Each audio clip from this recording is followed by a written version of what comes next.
Hey, it's Conrad Thompson, and you're listening to What Happened When?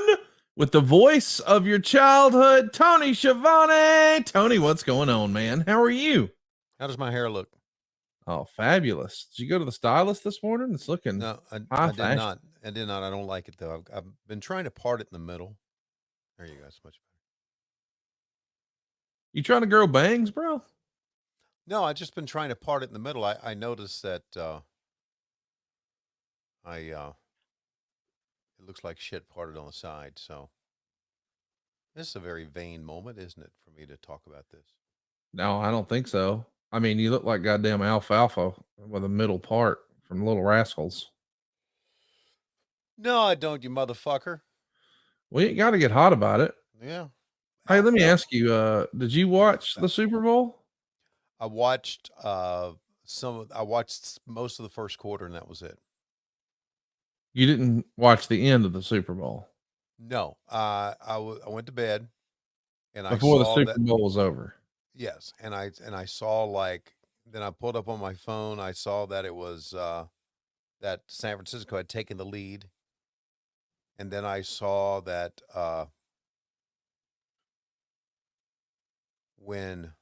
which was weird. I saw I got on my phone because I got YouTube on my phone, YouTube TV. Oh, you fancy. Can't hide money. Yeah. Okay. And well, that's we don't use cable anymore. Right. We don't either. Yeah, we use YouTube TV. So I thought, man, I'm going to see the end of this, and I accidentally clicked on the Nickelodeon coverage. Did you see the Nickelodeon coverage of it? I didn't see it this year, but I have seen it in years past. And my dad was not going to watch very much of that. Yeah, it was like, what are these fucking?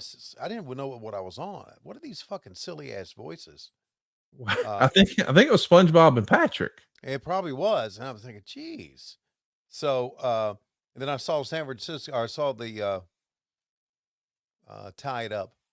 Saw the Chiefs tied up, and then I went back and I was doing some other work on my phone, and I guess I was getting my travel done, and then I saw that San Francisco had taken lead in overtime. I went, oh, overtime, and then I just fell asleep. So that was it. Did you have any commercials that stood out to you? In the first quarter, I did see the commercial for Wicked. Oh, that got you excited. No, it didn't get me excited. I was very interested in it. And that was it. That's the only commercial I saw. Did you hear about the TEMU commercials? I did not. So do you know what TEMU is? Yeah, that's a website to buy junk. That's right. Yes. I heard a story from our great close personal friend Cassio Kidd. So who knows if it's true? Oh boy. But I heard a story because everybody was talking about how many damn TEMU commercials are there going to be? Uh-huh.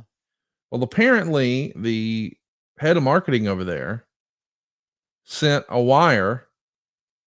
Tony, as a reminder, the commercials are $8 million for a 30-second commercial. Well, when you got the money, spend it. Well, apparently the old TEMU marketing director, they wired accidentally 80 million. Just one extra little zero, 80 million. So as I understand it, CBS was like, no, we got your commercial. We're going to run that shit 10 times. Wow. Can you imagine making a $72 million mistake? Well, he's not with them anymore, is he? I mean, I would think he's deceased. Yeah. I don't think he's with us anymore. I think that's it. Wow. So he lost a lot of money on the Super Bowl. But I'll tell you what, I had a lot of friends who made a lot of money on the Super Bowl. You know our buddy Corey Ryan Forrester? Well, he's not a buddy, but I know him. He cleaned up. I think my man made 5 figures over the weekend, all playing with Prize Picks. And if you haven't already, I got to ask, what are you waiting for? Prize Picks is America's #1 fantasy sports app. They got over 3 million members. And I think they're the easiest and most exciting way to play daily fantasy sports. It's just you against the numbers. All you do is pick more than or less than on 2 to 6 different player stat projections, and then just watch the earnings roll in. One of the other streamers I saw online He bet 100 grand on the Super Bowl on Prize Picks. My man made $1 million. I can't believe that's real. What? Prize Picks is the easiest and most exciting way to turn every game-changing moment into 100x your money. With as little as 4 correct picks, you can turn $10 into 1,000. And right now, it's demon time on Prize Picks. You can now win up to 100x your money. Think about that. With as little as 4 correct picks, $10 into 1,000? What? Demons and Goblins are the newest and most exciting way to play at Prize Picks. Squares marked with red demons or green goblins get you different payouts. So now you can win 100x. All you got to do is get as little as 4 correct picks. And lots of celebrities are doing this. Tony's favorite rapper, Meek Mill. Everybody's favorite comedian, Andrew Schultz. You can find all their plays on Community Plays. They got a little promos tab every week. And how about this? I found that Prize Picks offers injury insurance. Here's what that means. Your entries stay in play even if one of your players gets injured. So for football and basketball games, like if you had a player who exited the game in the first half and doesn't come back in the second, well, the player projection won't count against you for and all your other entries stay live. Prize Picks, as far as I know, is the only daily fantasy platform with this sort of insurance policy. Prize Picks is super easy to play. You can make your picks and submit your entries in less than 60 seconds. They've got quick withdrawals, easy gameplay, and an enormous selection of players and stat types. And that's why I think Prize Picks is the #1 daily fantasy sports app. They've even got special promotions like Taco Tuesday, where every Tuesday, Prize Picks discounts player stats by up to 25%, giving you even more value. They even take Apple Pay now for quick and easy deposits. I'm a big believer in Prize Picks. My friends are using it. You will too. All you got to do is select the player and the stat type, and you're all set. And right now, with basketball season getting cranked up, this is a perfect time. Here's an example. Maybe you're going to say you want Steph Curry for more than 29 picks and Anthony Davis for more than 2 blocks. That's it. Go right now to prizepicks.com/WHW. Use our code WHW, and they'll hook you up with a first deposit match of up to $100.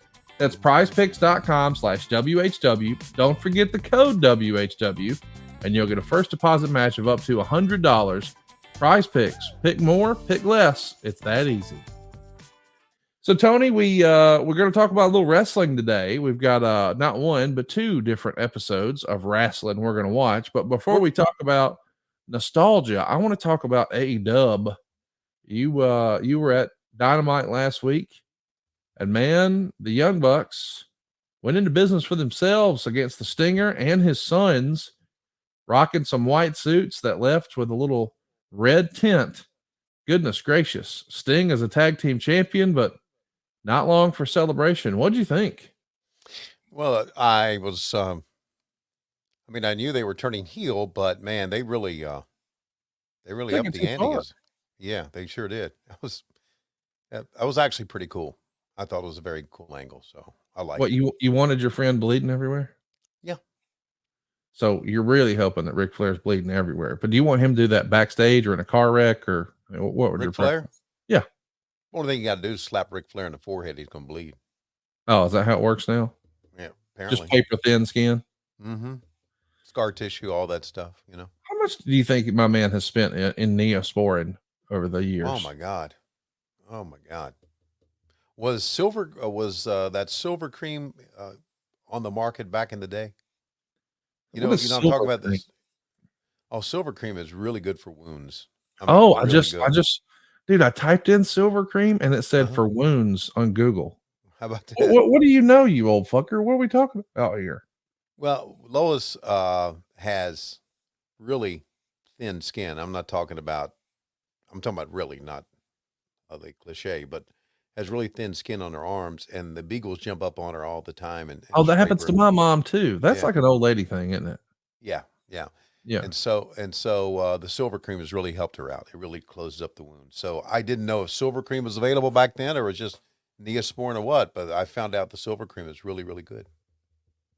I don't know. I just assume now whenever he gets a nick or a cut or a scrape, he just pours some of that goddamn mushroom energy drink all over it and walks it off. I wonder what other uses he's tried to use for that. We probably don't even want to know, do we? No, we don't want to know. Yeah. We don't want to know. Hey, speaking of Ric Flair, when was the last time you shit your pants? I shit my pants recently. Let's hear about it. Where was I? I was after the show in Phoenix. Oh, you shit your pants at TV. No, I was out of TV and I was on the way. I was driving. I had like a 3.5 hour drive to Kingman, Arizona. And I shit my pants on the way there. Now, why are we going to Kingman, Arizona?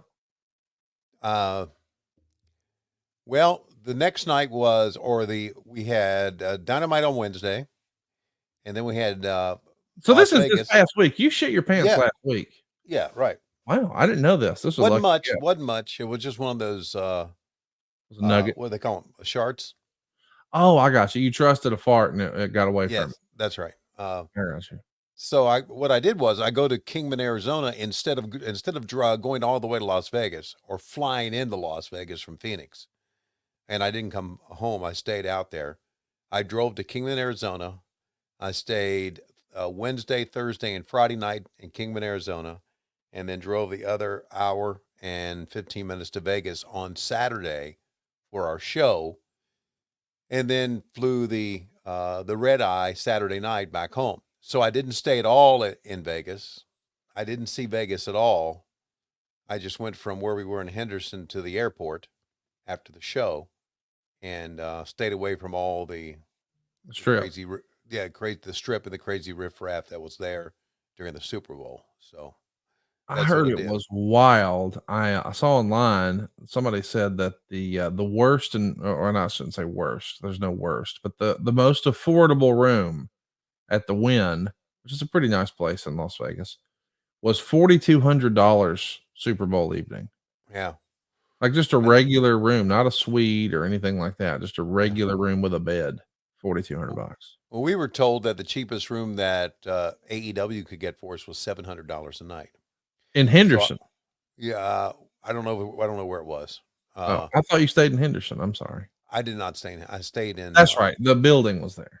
The building was there. I stayed in Kingman, Arizona, and so trying to be a good employee, instead of $700 a night, I got $180 a night in Kingman, and it snowed in Kingman twice. But what was great about it was Saturday morning, as I'm driving to the event from Kingman, Arizona, that drive, the landscape was spectacular. I drove through the Lake Mead recreational area. I drove over Hoover Dam. Wow. Although they got high walls, so the cars won't stop and look down. But it was going over Hoover Dam, just spectacular. It was a great drive. It was really worth my time. Why do you keep saying it like that? Kingman, Arizona. Why don't you just say Kingman? Like, do you think you need to say the city and state every time? Is that No. I think you should do that from now on. Like, never say just the city. Yeah. I'm here in Marietta, Georgia. Yeah. Well, I mean, some cities like Phoenix, Las Vegas, New York, you don't need to say the. You should make that your gimmick, though. Okay. Huntsville, Alabama. Well, there are multiple Huntsvilles. I've said right. Huntsville before, and people start hitting me with Texas, and I'm like, "What the Right. fuck are you talking about?" Well, that's where isn't that where they There's kill a prison or something. Prisoner, yeah, death row. There's in Hunt. So is it Huntsville or Huntsville? Well, it depends on what part you're from, I guess. Why right. did you stay specifically in Kingman, Arizona? Did not want to stay in Vegas.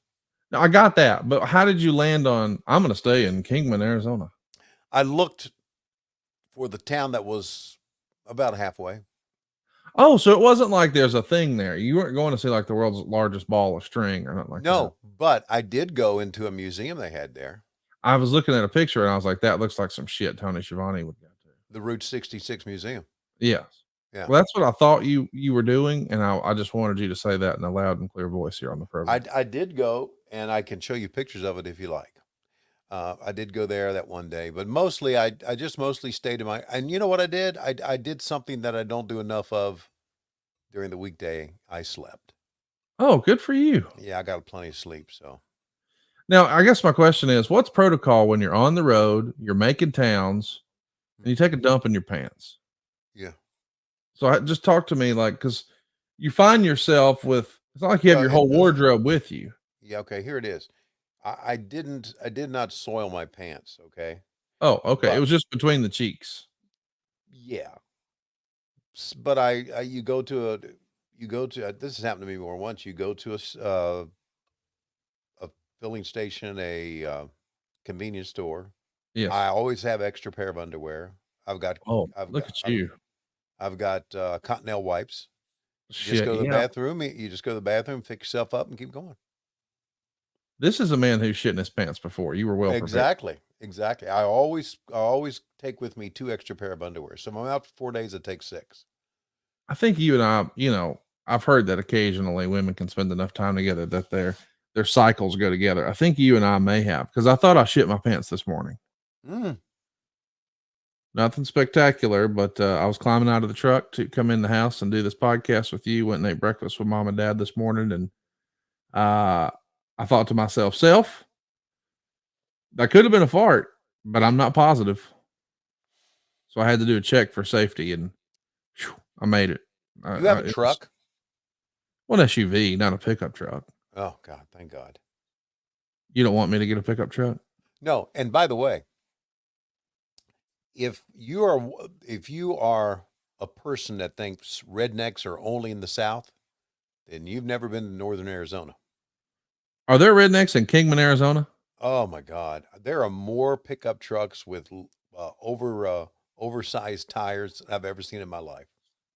In Kingman, Mud Arizona? in Kingman, Arizona. In Kingman, No, God damn it, Kingman, Arizona. Northern Arizona. I mean, a lot. Let me ask you a question. Can we say it might be a New Year's resolution of yours that you don't want to shit your pants in the new year? You want to shit your pants less? No, no. Okay. So Here's you're here's you're the here, good with just dumping in there on the no. reg. Here's the reason is that because I've been on this diet, I've been eating a lot of fruit and vegetables, and therefore I go a lot more. Especially, you know what makes me go more than anything? What are we talking about here? Shitting your Where? pants in Kingman, Okay, Arizona. you know uh, I eat a lot of pineapple. Oh, I I bet don't know. Lois I don't loves know. If, that. I don't know if pineapple does to you what it does to me.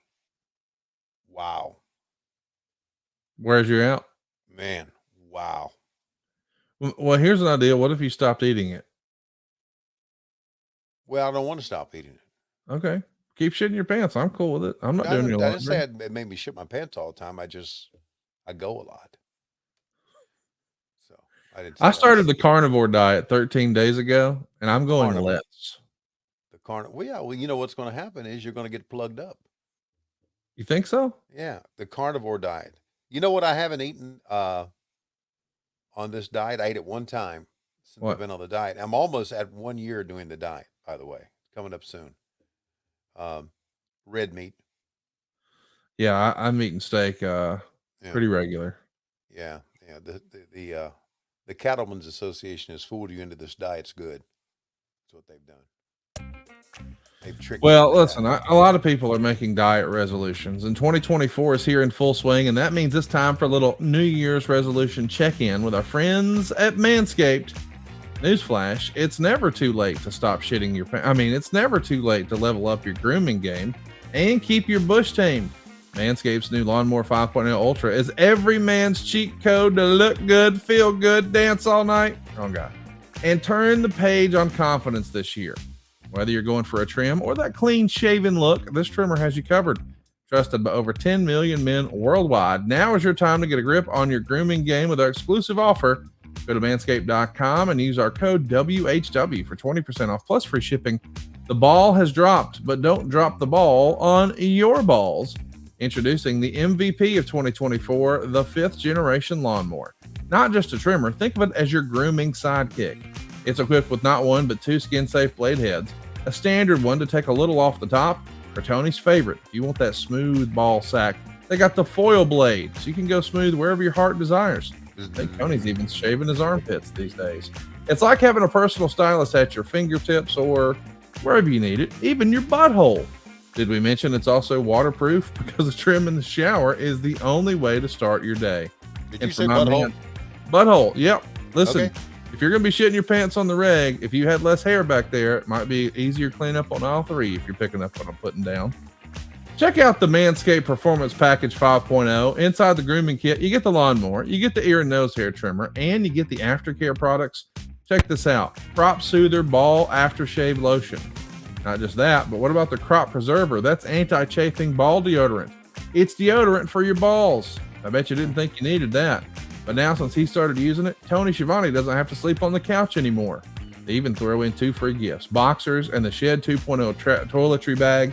The toiletry bag's the real deal. It's been helping Jim Ross transport his weed vape town to town for years.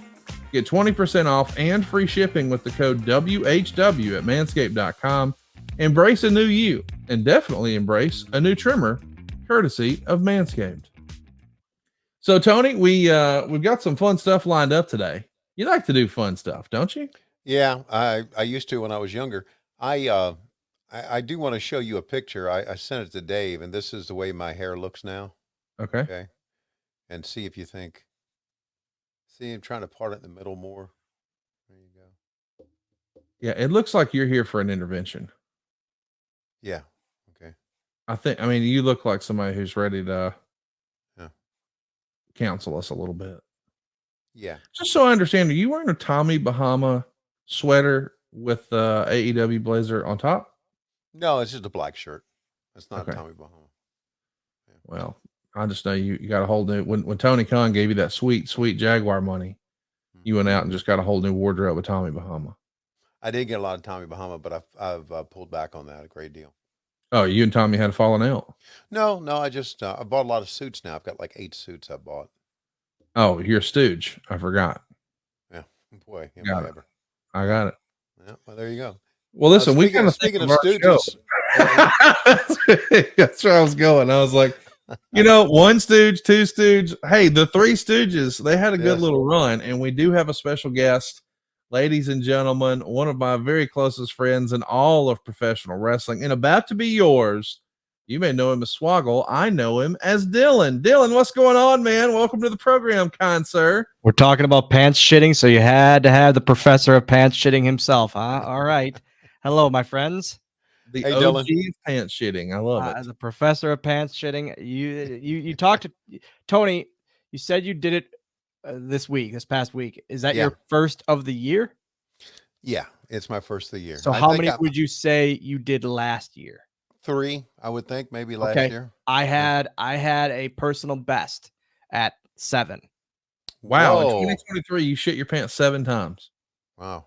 Yeah. I talk about it. I'm more open about it now. I had my gallbladder removed a few years ago, and it was all downhill from there. My previous record was the most I've had. It was 13 in a year. Wow. The O'Hare Airport is an enemy for me and my little legs. Yeah. It takes a little longer to get places. Okay. Obviously. Yeah. So I know your pain. I know your pain.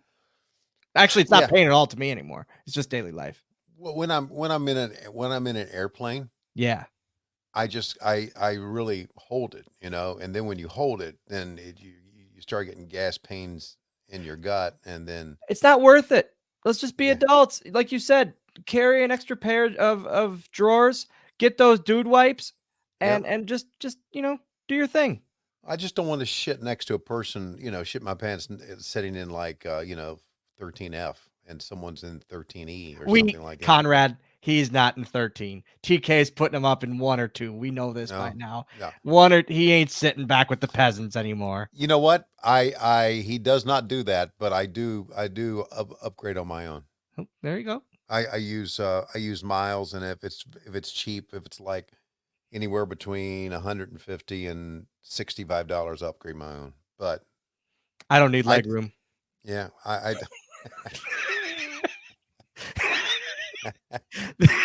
it was right there. 13F is first class for me.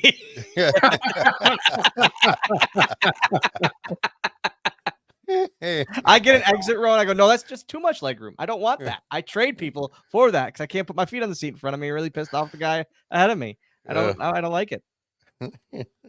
Well, I'm excited for us to show Tony a couple of things here, because never has Tony ever seen some of the wrestling that we're going to be watching today. You know, when WCW went down, he quit watching wrestling until 2017, Dylan. So he I was missed. gonna ask. Actually, I was thinking about this last night. Of like when did he stop, Tony? Like, and you were done. You never like it. Would it, if it came on, would you just shut it off blatantly? Well, it never really came on. I just Yeah. didn't go to the channel. Okay. There was one time that, and I've mentioned this before, that Scott Hudson got in touch with me. He said, I don't know how Scott knew this. I guess Scott is a stooge too, but Scott said, "Hey, Bischoff is going to be on Raw tonight. Wow. You've got to watch that." So I said, okay. I turned it on. I saw Bischoff come out, and then I turned it off. And that was the only time I watched a wrestling show until Royal Rumble of 2017, when Conrad and I started doing the podcast again. Conrad said, probably be a good idea for you to start watching this stuff again. And so, did you, did the love come back pretty quickly, would you say? Or did it take a bit? it took a bit. Yeah. It really did. Yeah. Because of the change in times? Yeah. Because also we were doing a podcast at that time where Conrad would ask me stories about WCW, which I didn't really remember, nor did I really want to talk about that much. And he kind of brought it out of me, and it took a little while. And so, yeah. And when I came back and when I started working for AEW, and I realized how much it had changed, I really got into it again. Do you feel yourself comparing? Sorry that I'm turning this into an interview myself here. That's okay. Do you feel yourself comparing?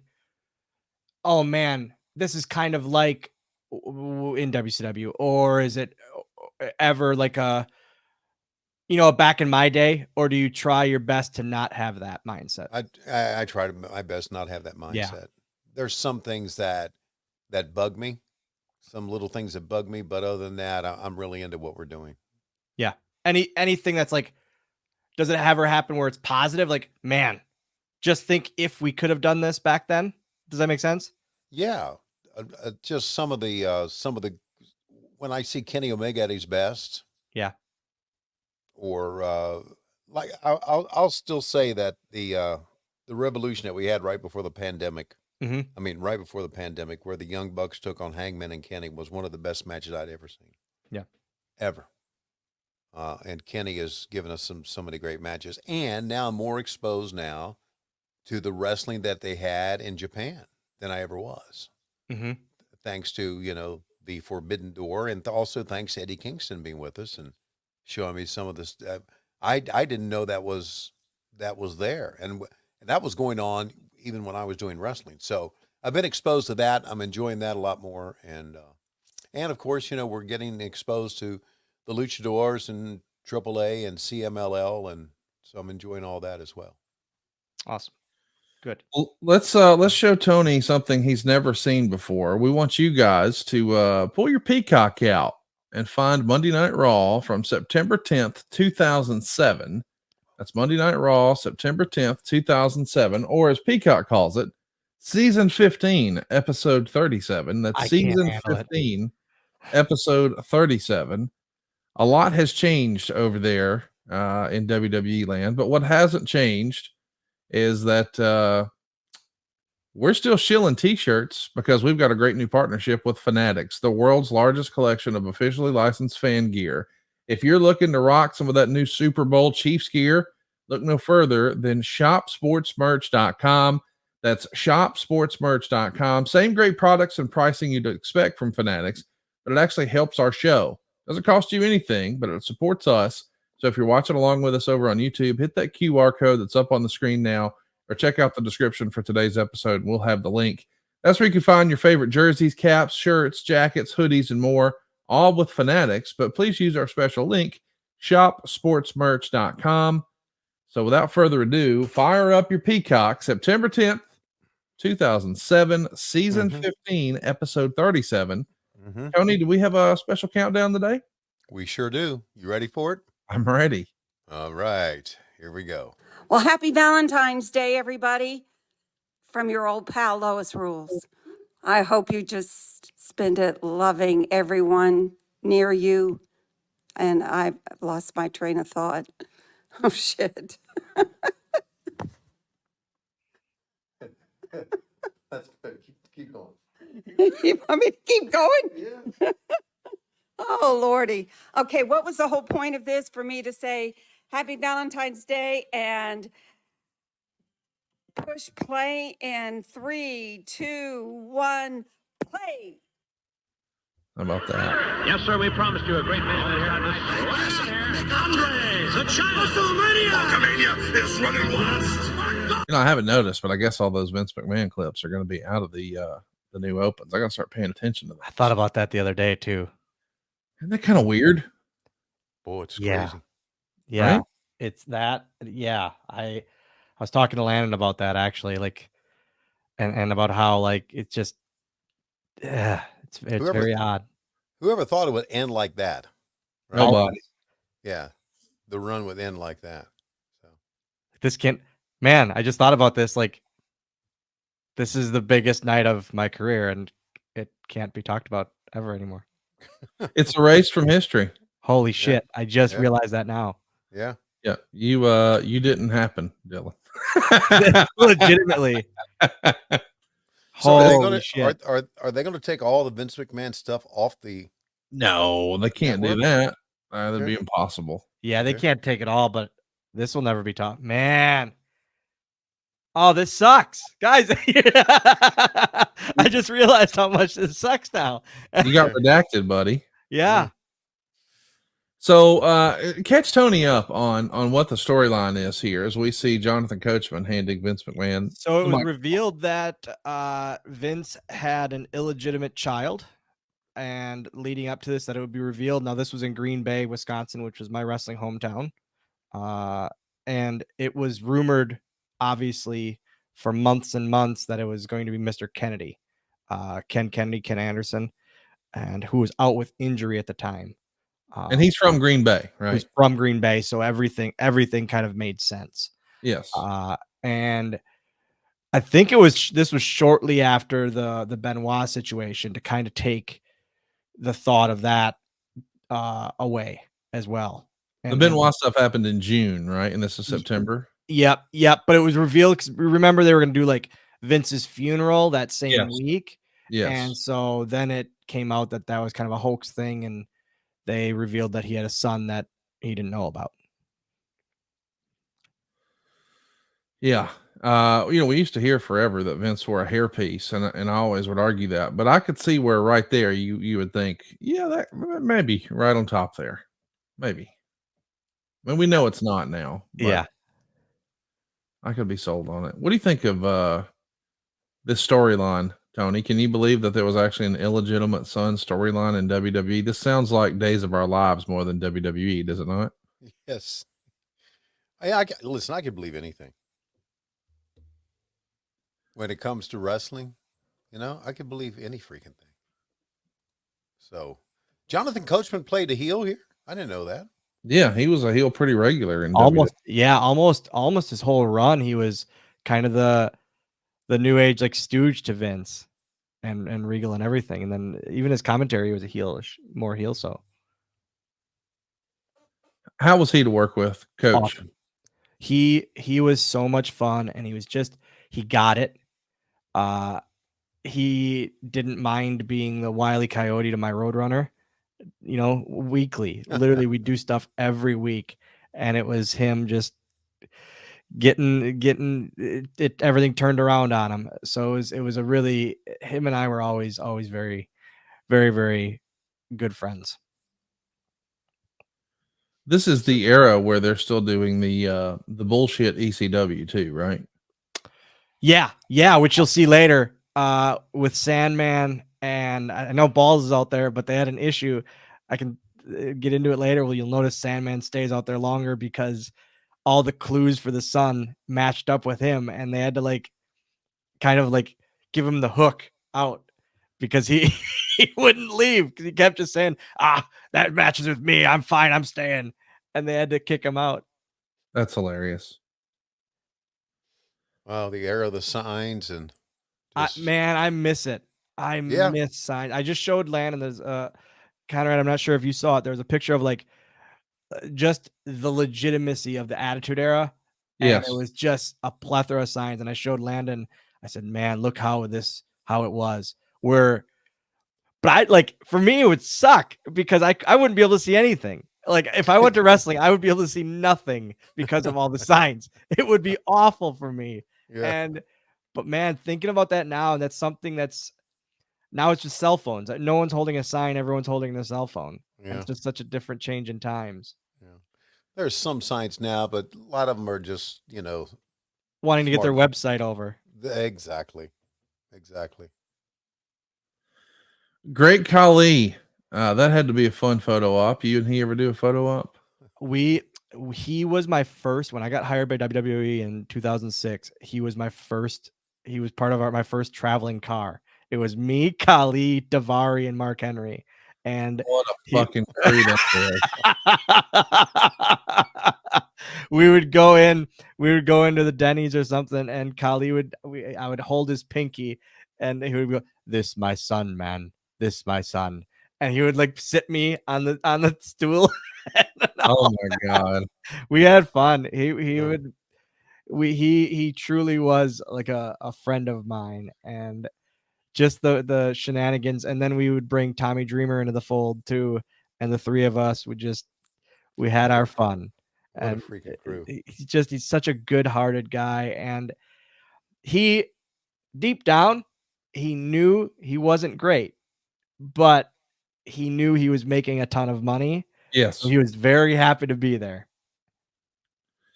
Well, I know when I think of all the great performers who held the big gold belt, I think of Ric Flair, Great Khali. Dylan knew the punchline was coming up before he even finished. He was laughing immediately. Set it up. He knew. So who was that? I couldn't hold back on that one, guys. Remind everybody who the mouthpiece for Great Khali here is, and in real life. Ranjan Singh, writer Dave Kapoor, still with the company. I'm pretty positive. Yep. And he was literally a translator for Khali for his promos, and then he just turned into the mouthpiece on screen for Khali. I always think it's cool when you find out like some of these ancillary characters also had a real life gig behind the scenes in the company. Yeah. JBL, man, one of the great heels of this era, and maybe a controversial figure depending on who you believe. What was your experience like with John? I love JBL. I always did. I still to this day.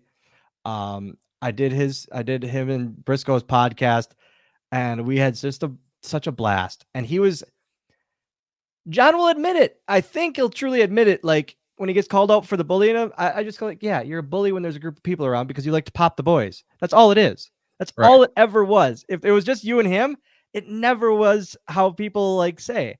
He was just trying to pop the boys to get over on another person, which once you realize that, guys, I've been bullied a good amount of my life growing up.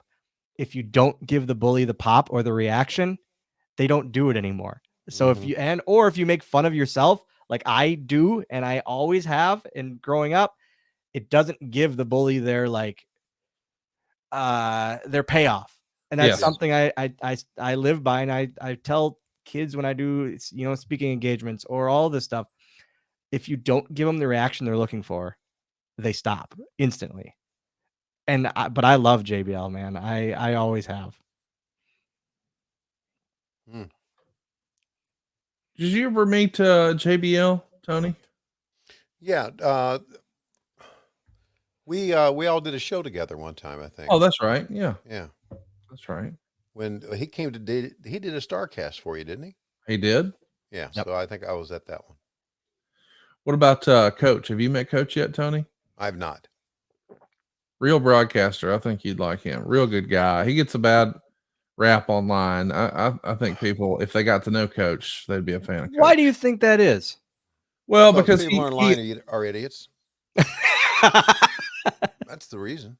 you know, he finds himself arguing with people who think they know how WWE works. And Okay. he actually worked there, and he's like, you don't know shit. And he doesn't always have the softest touch with that. But you know, it's not like he's a WWE apologist. I mean, he's told the story before on one of our shows that the XFL bounced him a check like a lot of people's annual salary, and he just assumed because it was Vince, you know, he'd make it good, and it never happened. So it was a substantial amount of money, very significant, and he has hurt feelings to this day, as I understand. I mean, goodness gracious, coach is really largely responsible for getting WWE coverage on ESPN when he was working for ESPN, and who would have thought, of all people, Vince would write you a bad check. When I heard that, I was like, man, that was quite shocking to me. Especially it's not like it was like a huge down period. You know what I mean? No, they were making more money than ever. I mean, their company was valued at more than ever. But again, I guess it was because, well, that was XFL. This is WWE. It's like, yeah, so it's the same guy. Man, what a pop for Jeff Hardy. Did you spend any time with Jeff? I say to this day, I've never heard Jeff Hardy booed like more than cheered by any means.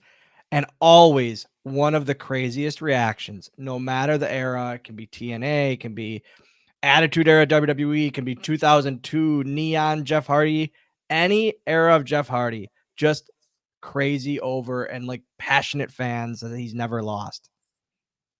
Yeah, to this day, when his music hits and he walks out, or he and Jeff walk out in AEW, same thing. They're trying a little thing where they're kind of turning heelish, but fans still cheering. Yeah. I don't think anyone could ever or want to boo Jeff Hardy. I don't know. It's just he's too cool. Yeah. We want to thank everybody who joined us from the WHW Patreon and adfreeshows.com. We got a lot of people in our live studio audience. Shout out to Bobby and John and Josh and Brooke and Eric and so many of you folks who showed up and showed out with us on this Tuesday morning. Heads up to PJ and Jason, and really appreciate you guys coming and hanging out with us, including you, Coach Keith and Doug Ritter and DJ Turnups here. And thank you guys for hanging out with Dylan, Tony, and I. Yeah, we appreciate it. One on here called YouTube User, and that's pretty scary. That could be anybody. But we appreciate YouTube User being on here as well. That actually would be great if you could just start calling yourself that. Oh wait, let's pipe in here. Well, let's track this and see what in the hell's happening. A woman who gave birth to my bastard son. For the record, I hate you, and I don't even know you. Obviously, I hate the woman who gave birth to this bastard son. I hate you because you're simply an attorney. I hate all attorneys. I hate my attorney. Now you all right, enough of that, maybe. Lord. I didn't know exactly what I was signing up for there, folks. So here we go. Maybe, let's listen. In compliance with my client, the identity of your son will be revealed tonight. Just not right now. Your son will be revealed when my client is good and ready. So the big tease that it's going to be later tonight. Mm-hmm. So Dylan, sort of talk to us about how you heard about this storyline. I mean, is this something where you have a meeting with Vince? Does a writer bring this idea to you? Talk to me about that. So I get to the arena that day. Like I say, it was very close to home. It was about a 40-minute drive. So it's awesome that week. And I get there thinking I'm not going to be booked like usual in my hometown, which is always a bummer. And then our good pal, it was literally about 3:00, and they were going to start doing rehearsal for the final segment on Raw, the Vince's Son segment. And our good friend Bruce Pritchard comes up to me and he goes, "Hey, I need your cell phone." I go, "Excuse me?" He goes, "I need your phone and I need to know where your bag is." I go, "What's going on?" He goes, "Well, hand me your phone." So I hand him my phone. He goes, "You're the son." I go, "What?" He goes, "You're the son. It's going to be revealed tonight that you're Vince's son. We need to know where your bag is because we're going to sneak you under the ring right now during rehearsal, and you're going to be under there until the end of the show. And I was like, okay. And I asked him, I said, hey, you can be right here when I make the call. I said, can I get 2 tickets for tonight? And can I call my dad and have him and my grandpa come to the show tonight? And he goes, yep. I called him, and all I said was, hey, Dad, I would like you and Grandpa to come tonight if you could. It would really, really mean a lot, obviously. And Dad goes, yeah, of course. And then I gave Bruce my phone. And while they were ending the rehearsal for it, they went over it twice. And while they were ending the rehearsal, everyone was going to the back. And I like snuck under the ring, kind of in the crowd of bodies. And I was there, and then they found my bag in the locker room, and they delivered my bag underneath the ring, and I was just under there. And there was always a headset under the ring for me, for at TVs, for when I would do my segments and that. And so I get on, and Vince himself goes, hey, don't speak on the headset because we have producers and cameramen and writers and all of that on. Don't speak on here unless we're calling for you. And I was like, okay. So I was just kind of sitting in silence the whole time and just kind of waiting on this to hear what I was doing. And then Vince came on, I want to say probably the second match, probably after this segment, and like explained to me, hey, this is what we're going to do. This is the segment, because he couldn't go over it with me during the rehearsal, obviously. And so he just told me over the headset about the whole the rundown of it.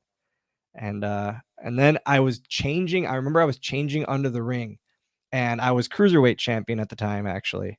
So I had the title in my bag, and I was like, oh no, do I come out with it? Oh shit. Oh, had no idea, but I didn't know how to ask.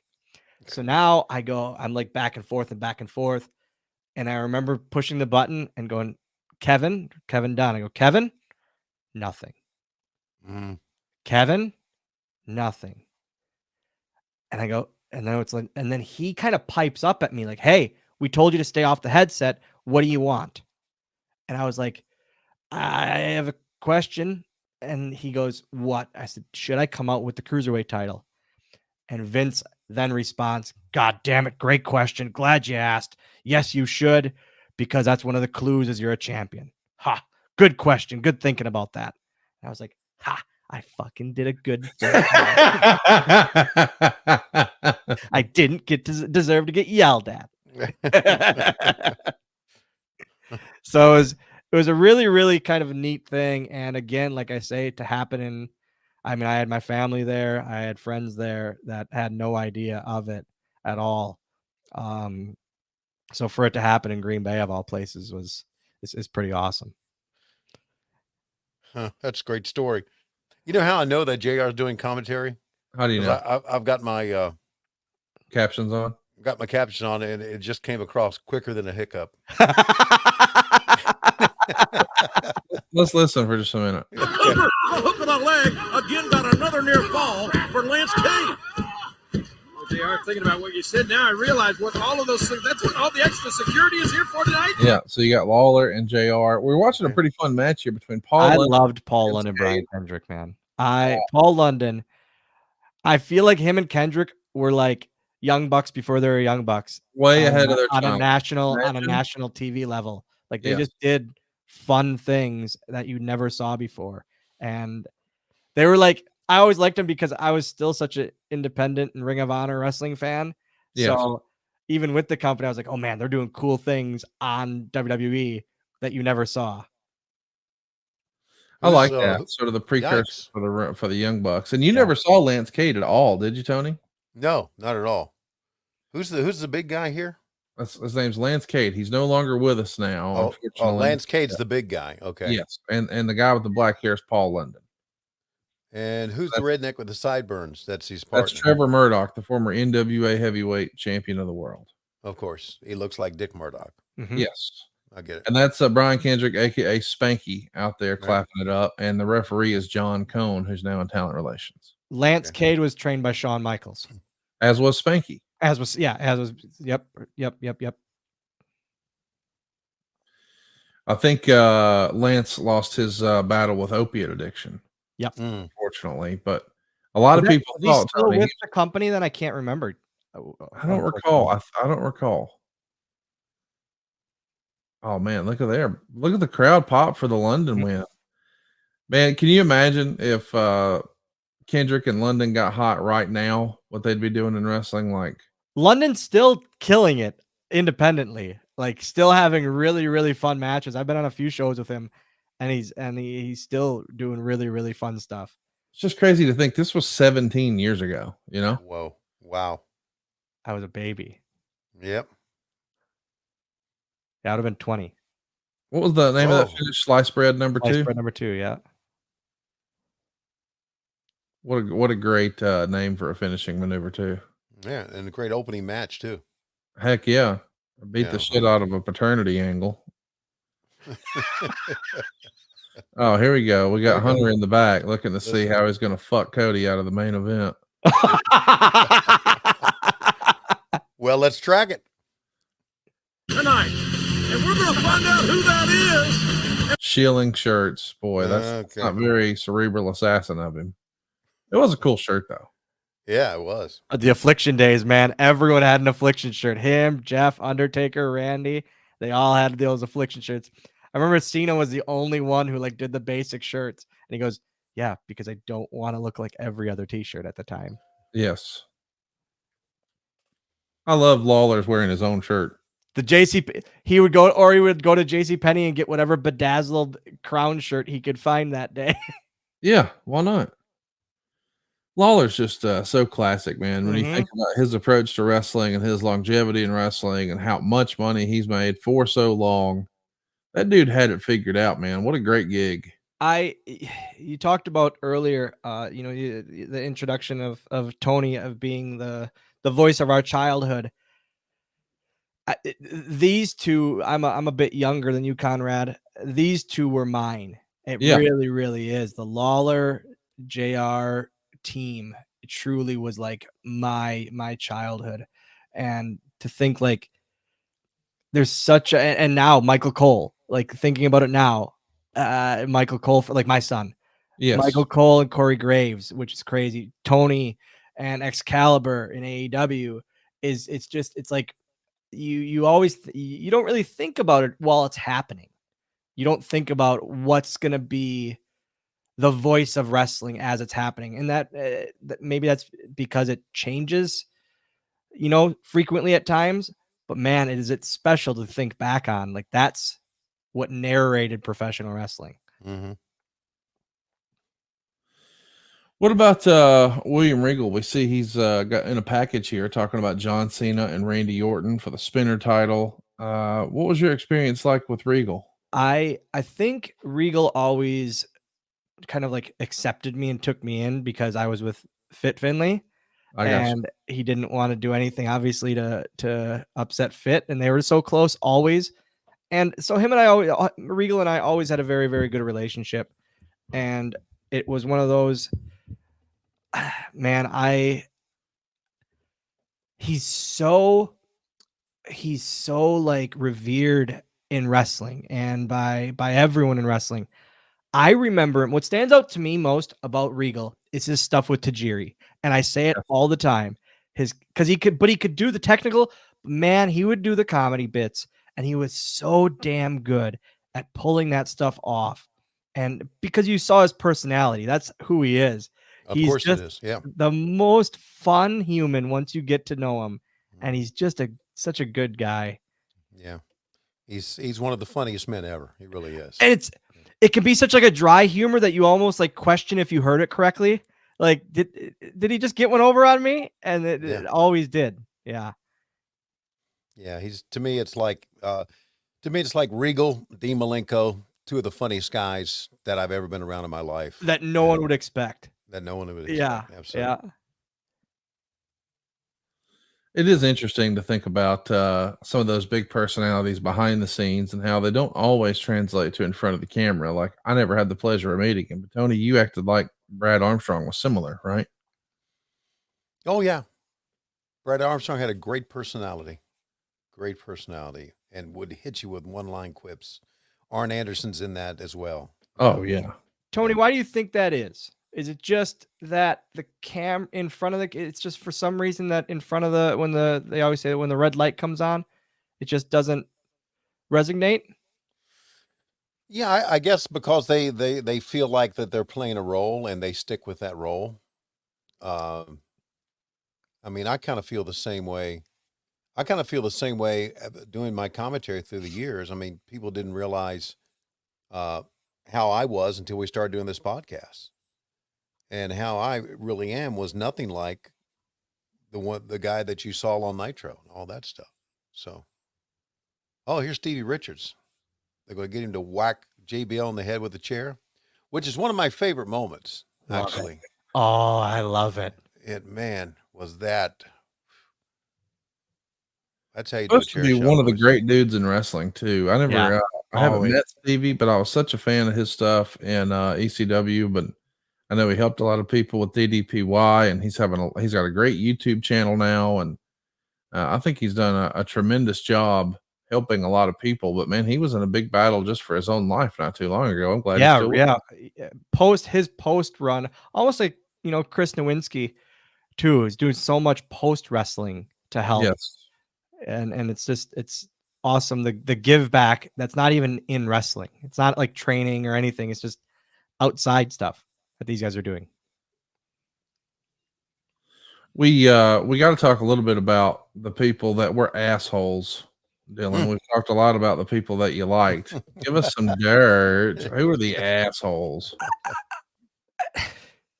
I get asked that a lot. Like I do my podcast, the Going Postal podcast, and I get asked that frequently. Like, oh, how is this guy? Is it true that he was a dick? I truly feel like people. I talked about it like with Regal earlier. I feel like people were great with me because they were afraid of Fit and they were afraid of what Finley would do to him, and if they had a match with him. So everyone was great to me. Like I had zero like locker room bullying or locker room, hazing, because I was Fit's kid. And I got lucky because it was kind of like slowing down during this era, but it was still prevalent. And that where the hazing, you hear about it with Miz having to change, in the janitor's closet and getting kicked out of the locker room for weeks. And it happened. I saw it happen, but it never happened to me. And I was really lucky, man. Man, that Carlito haircut. What the hell was he thinking? That's a wild haircut. This looks He went from the huge afro to that. But no, I was very, very lucky. And I would always say to Finn, I said, I think I'm lucking out because of you. And he would just give me a smile, and he knew it too. But him and I always had the true dad and son relationship, and it was always that. How I still to this day, I wish him a happy Father's Day. I don't know if there's hazing in the WWE now, but there's no hazing in AEW. I think that's all gone. I think it's a thing of the past because I think so. Yeah, it should have. You're all there for the same reason. That's In right. all reality, you're all there to make money. You're all there to make if you're working against each other, you're not there to make why would you want to even do that? It just never made sense to me. I never understood it. I love this graphic where they're making sure that they're height appropriate. You don't want to make sure that, because normally the guys would fill the whole building, but they make sure since it's against let's scoot his down. There's a Survivor Series one with me and Khali too, and I'm literally about an inch tall compared to Khali. I loved those moving graphics, man. That was such a thing that stood out all the time. Why do people love those so much? You don't like them? I just don't see what the hype's about. I think again, it's like the nostalgia of it. I think people relate it to wrestling when they loved it. When I was doing Flair's last match, people were requesting it on social, and I sent it to Chris, who does a lot of our graphics and stuff. I go, I don't even know what the fuck this means, but can we get moving graphics? Like, well, I don't know what that even means. I think we started doing them for a minute. Yeah. Yep. And then Mansuri came in, and that was the end of that. Dude, what a cool look this is for Triple H. You know, he had an underrated entrance, didn't he? Yeah, getting in those the multicolored lights onto the stage there. What where were you at with the bottle of water? It feels like everybody these days pours a bottle of water over their head. And of course, he was famous for spitting it out. Did you have a bottle of water routine, Dylan? Yes, I still do. To this day, I need it. And it's like, I need to condition my hair, which makes it look even more thin of my already thinning hair, which is so stupid. I never, why did that start? I don't know. Why do wrestlers want to, what? Look greasy. Yes. Why I do think you they want wanna to look avoid like you've already been watching working out and you're tired? Wouldn't, if you're getting ready for a fight, wouldn't you want to be like not tired and not like post workout? Wouldn't you Well, want to just be like, hey, I'm ready to go? I never understood it. maybe it makes you look like a badass. That I've gone through this workout. I've done all this hard work. And here I am. I'm ready to go. I don't know. I don't get it, but yeah, I have a definite routine. Gotta leave in conditioner with my hair, with the water, Mhm. and every time before I go Yeah. out.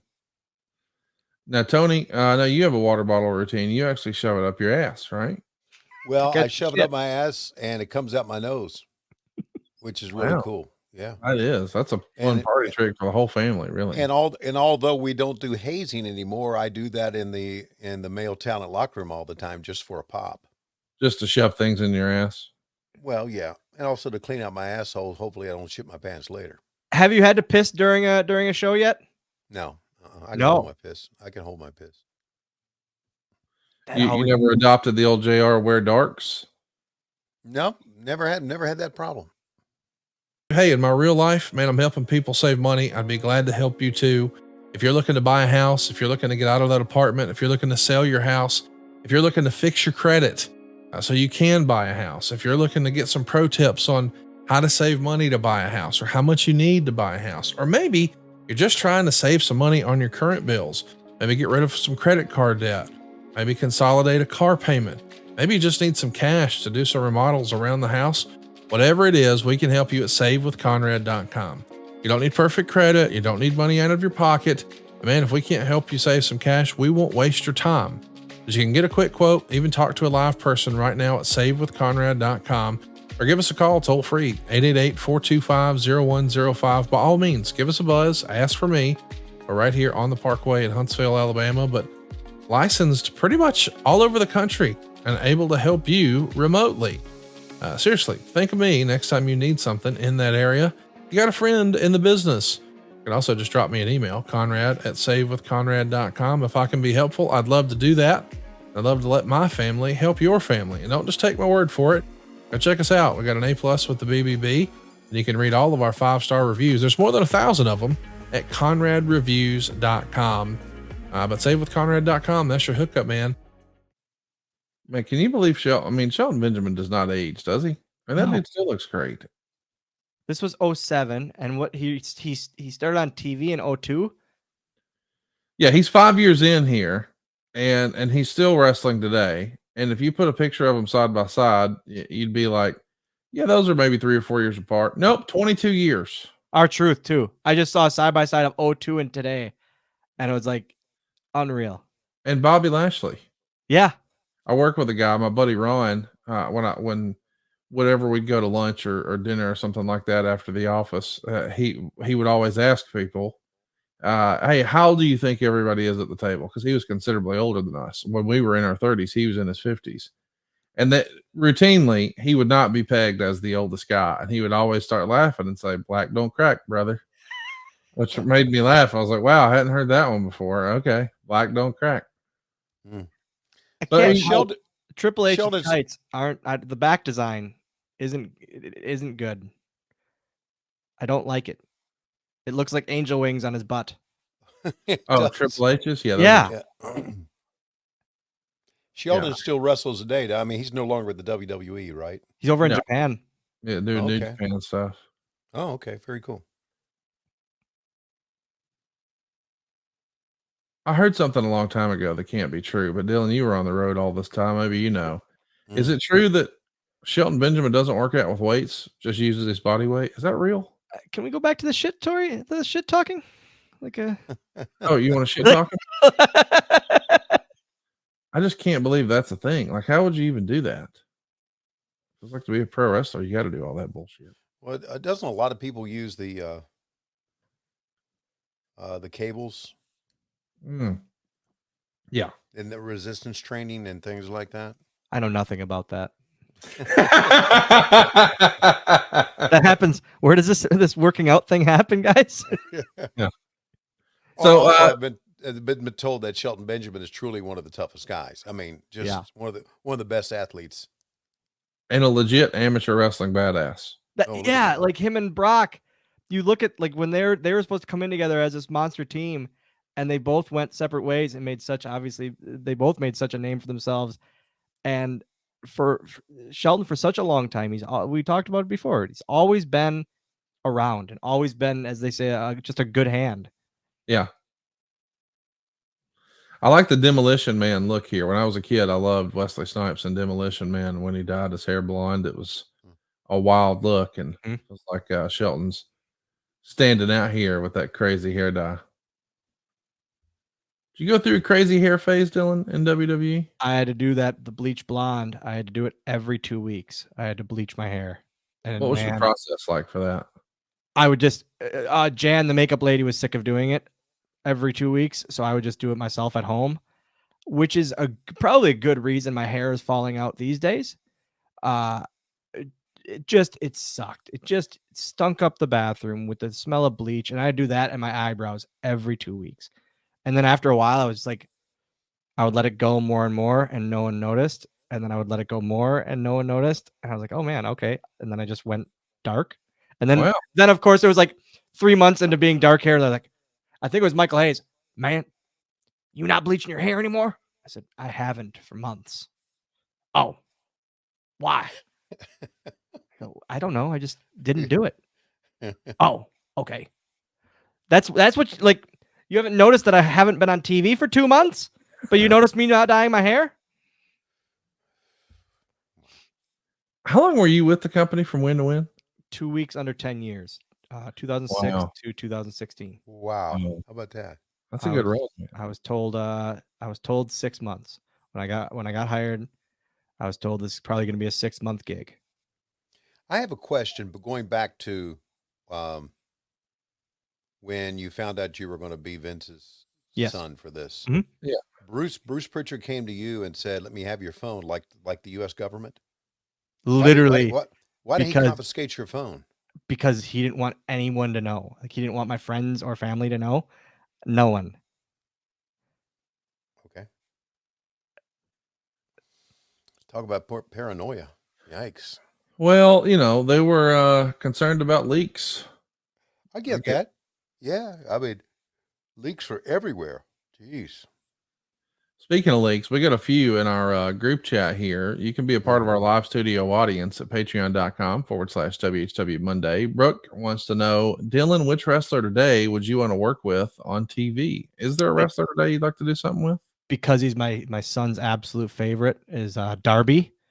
Oh, wow. Man, that guy. And he's been so nice to Landon and so nice to me whenever I've seen him or talked to him. We were backstage at AEW in Milwaukee a few months ago, and he ran right up, like he came up to Landon and them two were just having a conversation before I could even say, hey, oh, hello. And it was just, but he's something special, man. He is, I say it all the time. He's this generation's, I mean, Jeff Hardy is still going, obviously, but he is this generation's Jeff Hardy. The stuff he does is stuff that's never been seen and shouldn't be done on a national weekly level. And it blows my mind. He's incredible. He's climbing Mount Everest. He's climbing on Mount Everest in a couple of months. Yeah. Just a good human too. Yeah. On top of all that, just a good human. Yeah. Let's do another one here. DJ Turnup wants to know, Tony, have you played the new Suicide Squad game? DJ, I've not. As a matter of fact, my video playing days have gone by the wayside. I haven't played in months any game. I got back on Halo recently, and I know the Halo television show is now streaming on Paramount Heard it's Plus. awesome. The season 2. So it'll probably get me back in it again. But I really need to get back to it. But here's what happened was a couple of times is I would start playing, and then Lois would say from downstairs, Tony, are you playing video games again? I went, yes, Mom. Okay, just checking. I said, no, you're bitching. You're not just checking. Okay. So I don't have to hear, Tony, play video games again. I just don't play. Were you a video game guy? I didn't know this about you. Oh yeah, absolutely. New stuff too, obviously. Yeah. I like. I mean, I've got a PlayStation 5. I got an Xbox X, and I like. I subscribe to both, so I can download just about anything I want. That's awesome. And did you play Red Dead Redemption 2? Loved it. Greatest Loved game ever. Yeah. Greatest game ever. I still don't believe Grand Theft Auto 6 is even going to happen. Even though Isn't that amazing? What a trailer! like I'll believe it when I see like a box for it. Like I hope it. If it happens, I already told my guys I'm going to take off a day from work and play it the first day. I haven't played a video game forever, but I'm getting back in for that one. You know what I don't like about Grand Theft Auto 5 that I have? What? I can't control the fucking car. Yes. It sucks. Especially online. Online is dog shit. Yeah. You're everywhere. I mean, I just keep wrecking. And it's like, fuck this, so I know it's got a great story and everything. And I like the part where you're shooting, but driving, fuck, man. Red Dead was, to me, was far and away better. Yeah. Red Dead had me emotional at the end of it. Yep. It really did. Yep. When a video game can pull you into a character like that and make you love a character. Yeah. Yeah, that's well done. So there. Randy Orton in one of those affliction style shirts. Another affliction shirt. They're everywhere. The Packers in the front row. You got to meet a lot of celebrities in your 10 years. Yeah. Who are you most excited to meet? I was just telling the story the other day to a couple of buddies of mine. Shaq. Shaq was essentially my childhood, Shaq and Michael Jordan. But Shaq, I always Ultimate Warrior was my guy compared to Hogan. Shaq was my guy compared to Michael Jordan. I loved Shaq. So he would come around a lot. And he came up to me one week and he goes, wait, right there, wait. I said, okay, Shaq, of course I will. And I didn't have any idea why. And he came up to, he left the hallway and he came back. He goes, my kids really want to meet you. They didn't care about John Cena or The Undertaker or Triple H. They wanted to meet you. And I was like, oh, that's like the most heartfelt thing ever that I've had happen. And then I realized kind of like over my time with WWE, because they started me off as a heel with Finlay. And then especially with this storyline and stuff, I was just babyface, complete babyface. And kids loved me. And I didn't get it right away. And then I was like, oh, they think I'm a child. That's how they view me, is a child with a beard.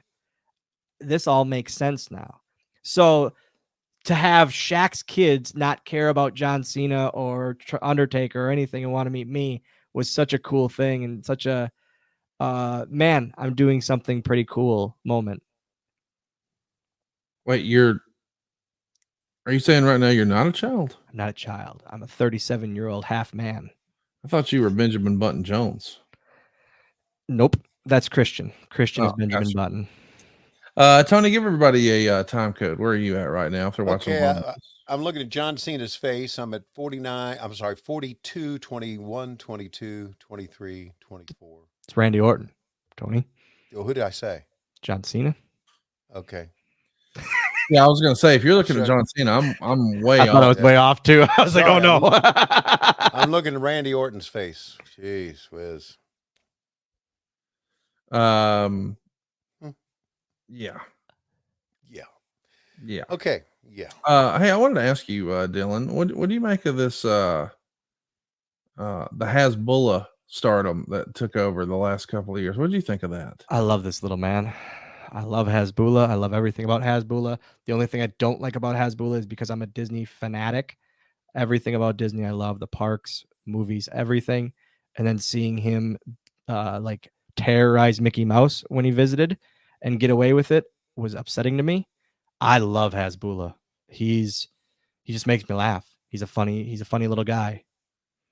Tony, do you have any idea what we're talking about? No. No. If Tony would have said yes, I would have loved him even more. You got to look up Hasbulla, Tony. You Okay, won't I will. understand why. What made me think of it is when you said that they thought you were a kid, because I thought, remember when Hasbulla met Mike Tyson? Yes. And Mike Tyson picked him up and treated him like he was a 5-year-old. I'm like, my man's 20. Put him down. What are you doing? This is a grown man right here. He picked up, so it's a little person, Tony. Hasbulla is. I got that much. And Mike Tyson picks him up and starts kissing on him like he's a kindergartner. And it's like, hey, dude, that's a grown man that you're forcing some sugar on right there. And Mike didn't know. He's just like, oh, he's a cute little guy. And it's like, God damn, somebody should have clued Mike in. Hey, man, this ain't cool. Even if they clued Mike in, Mike's gonna do what he fucking wants. I think Mike still would have treated him the same. That's right. Yeah, I'm very unaware of the world. We know. We love you for that. Yeah, I mean, I'll find out things that are happening in wrestling if Britt Baker will like send me a link to something that happened on Twitter, because I just stay away from it. Right. My life's better without it. It really is. Your life would be better with Hasbulla. He is an entertaining little fucker. Yeah. Okay, he's not a wrestler, right? Or he's just a little guy. Just a personality. And he terrorized Mickey Mouse, huh? Yeah, I didn't like that too much. He may go to hell for that. Because I don't feel like they had him meet Mickey Mouse, and he's never seen anything like Mickey Mouse before. He's from Russia, correct? Yes. So he's never seen anything like Mickey Mouse, like in person. And so he tried to like take Mickey Mouse's head off and all of this to see what Mickey Mouse really was. Right. And it's crossing the line for me. Why do the security guys have pink shirts on? It's a great question. Yeah. I just don't get that. Yep. Yeah, there's John Cena. Oh, there you go. There's John Cena. Yes. This, I got no affliction shirt. Well, the back of it kind of looks very affliction-y. Yeah. John Cena, I think, is one of those that people are just now starting to understand. Like during the John Cena run, he had so much quote unquote heat on amongst the internet wrestling community where they just hated him. But I think now with the benefit of hindsight, people are like, you know what? He was kind of a big damn deal for a long damn time. He was the torchbearer. Yeah. Not only that, he has done so much charity work. Oh yeah, more Make-A-Wishes than anyone in history. Right, exactly.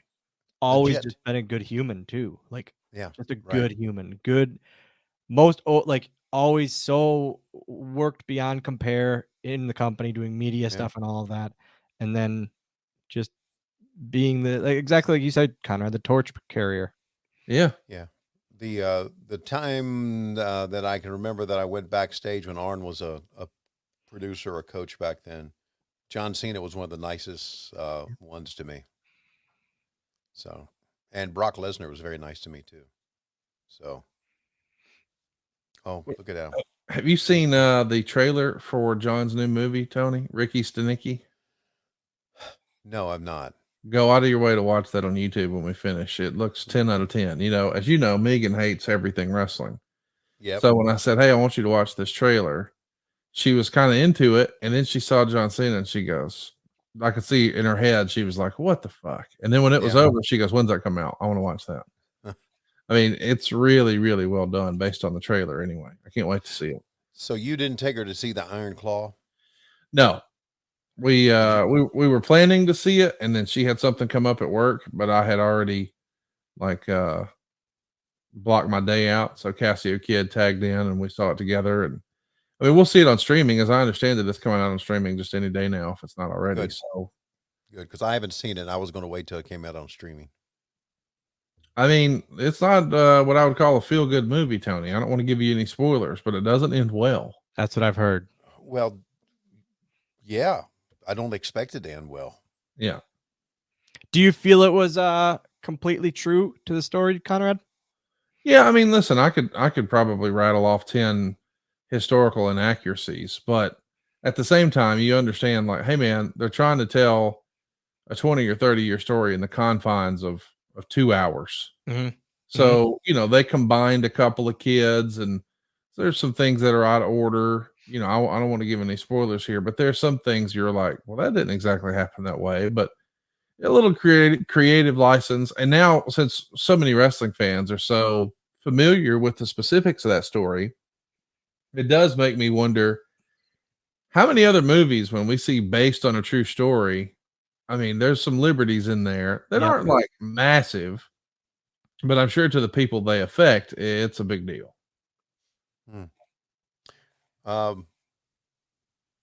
We had David Manning. We had David Manning on with us, and he said there Yes. was obviously he kind of poked through some of the holes on that, which we can. If anybody knows anything about what happened, it's David. So Oh, for sure. And the idea that he wasn't consulted in all of it, it's like, how do you do that without talking to consulting the him. people who were there? Yeah. Hey, I wanted to ask you, Dylan, have you been to Australia before? Yes. I'm going for the first time, April 11th through April 14th. StarCast down under Ballarat, Victoria, Australia. It's our very first international StarCast. Bret Hart, Eric Bischoff, Mickey James, Shelton Benjamin, Chris Masters, and so many more to be announced. We've got not one but 2 wrestling shows. Mickey James will present HER, which will be an all-women show, and Bret Hart is bringing the Australian Stampede, a supercard of wrestlers from all over the world. This will be the first time I've ever been on stage with Bret Hart. I can't wait to pick his brain in a panel we're calling Hitman, an evening with Bret Hart. We'll be talking about the 30th anniversary of his WrestleMania 10 match with Owen Hart. What can you expect? Well, if you grab a platinum or a gold bracelet, you get all access to all the events on April 11th, April 12th, April 13th, and April 14th. Something for everybody. Meet and greets galore. Meet all your favorites. See the matches. Watch the shows. And I'm even bringing some of our ring used belts, including the Macho Man Randy Savage's Intercontinental, the big gold belt from the NWA, and the glory days of Nitro. I'll also have the WCW world title that Ron Simmons made famous, and maybe the biggest belt of all, at least lately, the WrestleMania 17 world title from Stone Cold and The Rock. They'll all be with me at StarCast. I can't wait to see you there. Grab a bracelet right now at starcast.com. That's STARRCAST.com. And be sure to keep up with all the new announcements on Twitter at StarCast Events or starcast.com. very cool, brother. Very cool. Now you mentioned Mickey James. We're seeing her in the ring right now. How about that? Yeah. How about that for timing? Against Jillian, I guess, one of the divas. Here's Candice Michelle, who's the women's champ. She did a Playboy spread as well, looking as only she can look, as a friend of ours would say. She's beautiful. Beth Phoenix, we know, is the lovely Adam Copeland's wife. What a great family they have. Yeah. Yeah, I've seen Beth backstage a couple of times. She's really cool. Really cool. Conrad, you talked about that. I noticed a lot online lately about the WrestleMania 17 belt that you have. Mm-hmm. And I had a question I was going to text you. But then we're on this. Is the logo scraped off? Did I notice that? Yeah, so they tried to scrape it off on the side plates, but they just like covered up the F. They got the F out on the main plate here. On the main plate. I noticed it on the main plate. I never knew that they did that. I thought they just made a new plate. Yeah, so what they did, and some people online were curious about this because technically the belt wasn't used on TV after the name change, but they did have all of those WrestleMania Access shows. So whenever they debuted it or showed it off, they just wanted to make sure that, you know, it didn't have that on there. So some of those belts were definitely altered just so they could display it. The same reason they would, you know, edit out the turnbuckles in the video. Yep. I never knew that. Okay. All that shit. Tony, do you have what is probably your most like prized self-possession that you Bug. have from His that? dog Bug. From wrestling, Yeah, I have nothing from wrestling. nothing. Nothing. No, I was always kind of a baseball collector. I was Okay. never really a wrestling collector. Nothing from anything you like, any show you've worked? No. Huh. He's got some shitty underwear from Kingman, Arizona. Not just Kingman. Yeah, Kingman, Arizona. I did have it one time, Dylan, and I did have the Kiss shirt and the orange and yellow shirt I wore over top of it when I turned heel on Mike Tenay at TNA, and we gave that. Remember, we gave that away at Top Guy Weekend or Low key big hug get together. Low key big get together. Yeah, so I had that, but no, I didn't have. I've really not been much of a wrestling collector. I do have a Mean Gene Okerlund figure because Mean Gene was my man. He just, I think it's the greatest stick man ever. So, were you guys very close? Yeah, we were pretty cool. Yeah. Yeah, we were. Yeah, we rode together a lot. We really did. This is Beth Phoenix right here, right? Mm-hmm. Yep, you're watching Beth Phoenix, and there's Candice Michelle doing commentary, but Beth Phoenix is wrestling Mickey James here. Oh, I think Beth did a run in. Yep. Yeah. Oh, you're right. That's Jillian. Yeah. So give everybody a time code where you're at here, Tony. Okay, I am at, let me get to it here. I'm at 54, 37, 38, 39, 40. Seeing a replay of Beth come in and Coldcock Jillian. And then where did that saying come from? What, Coldcock? That's a great question. Coldcock. I don't know. It's like cold cuts, right? It just sounds cool, I guess. Yeah, she just gave Jillian a muscle buster. How about that? Earliest known use was the 1920s. The earliest known use of the verb cold cock is the 1920s. So the theories of its origin range from caulking the seams of a boat to striking someone with a blunt object such as a water faucet. So yeah. So it's not cold C-O-C-K. It's cold caulk. Yeah, like what's dangling for you with cold in front. Okay. So like Glacier's ding dong. Okay. Cold cock. Okay. That's what he would deliver.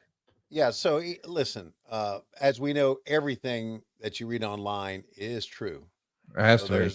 Yeah, it has to be. So there's oh, look at this. Sandman comes in. Is that Maria Kanellis in the background? Yep. I believe so. How about that?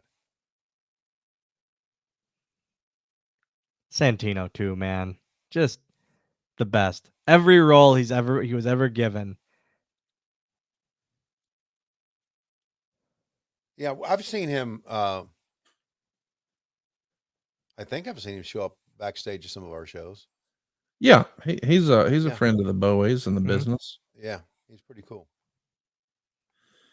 We might be watching different feeds here because I keep finding myself just a couple seconds behind you guys. We need to talk about what you're doing these days, Dylan. You mentioned your podcast. Tell everybody the name of your podcast, where they can find your podcast. I know you're still making towns. I'm doing a podcast. We launched it originally with the Major Wrestling Figure podcast, and then myself and my co-host George Feast, we launched it kind of on our own. We had about a year ago, and it's completely 100% free. And you can find it wherever you find your favorite podcasts, Apple Pod, Spotify, all that jazz, and a free video version on YouTube, youtube.com/Dylan Postel. Every week, it's a bi-weekly podcast. We do it every other week, and we do either an interview 1 week where we've dubbed kind of small talks, where I've had Renee Paquette, Kofi Kingston, Ethan Page, Brian Myers, and then I had Brad Williams, the midget comic. It's okay to say that word. I said it. It's fine. Tony, you get a pass for this show. Thank you. But it's all stuff like that. Or then one week we'll go over something of my career, like the Vince's son angle. We talked in depth about that, and when I won the cruiserweight title, or just stuff like that. And it's something that I've really, really enjoyed doing. Going Postal podcast, wherever you find it. And a lot of things at the end of the episodes, especially like the career look back episodes, there's a hot take where whatever that week really upset me, such as grilled cheese. You got heat with grilled cheese? I fucking hate grilled cheese. There is All right, we appreciate you coming on the show. Thank you so much. There's something random, like going for walks. That was the latest one. If you just go for a walk, to me, it's useless. Go for a bike ride. A walk in a park is different than just walking around the block. I hate it. Normal things that people enjoy that really, really piss me off. It fires me up. And I've realized at 37 years old, I'm okay admitting little things can make me angry. And just, that's my life. But that's all we cover on the Going Postal podcast. And we're having a lot of fun. So I would love listen to this show to check it out as well. Little things can make me angry. Little things make me angry would be a great t-shirt. Going Postal, by the way, you need to spell postal. Some of our P-O-S-T-L, not postal like the envelope or the mailing service. Postal, P-O-S-T-L, like my last name. And I do want to call you on something, because as you described everything that you're upset about and don't like and pisses you off, the hot take, all that jazz, you may not realize it, but what you just said sounded like you're basically Larry David. So I know you don't like Seinfeld. You're not a Seinfeld guy, but where are you at on Curb Your Enthusiasm? That's the Seinfeld ripoff show, right? It's the adult HBO Larry David creation. I remember when I was into buying DVDs, I bought all the seasons. I've never watched one. I don't like when people are really passionate about a television show. I think it turns me off on the show, because then if I like it, I really like it. The Office is the greatest show of all time. You're not going to change my opinion on that. Easily the greatest show of all time. And I don't know. I just can't get into old shows. Whoa! That died from Sandman. Sorry. Where the shit are you guys? What time is it? 1 hour and 30 seconds. I'm at 34 seconds, Yep. 35. They should have replayed it. What the fuck? Oh, man. So Dylan, what's your top 5 TV shows of all time, not wrestling? The Office. Yep. Dexter. Okay. Survivor. Huge Yikes. Survivor guy. Did you? I just saw your head shake. I felt the wind from your head shake, Conrad. Oh God, it's such a bad show. Home Improvement. Okay. 5 is a hard one.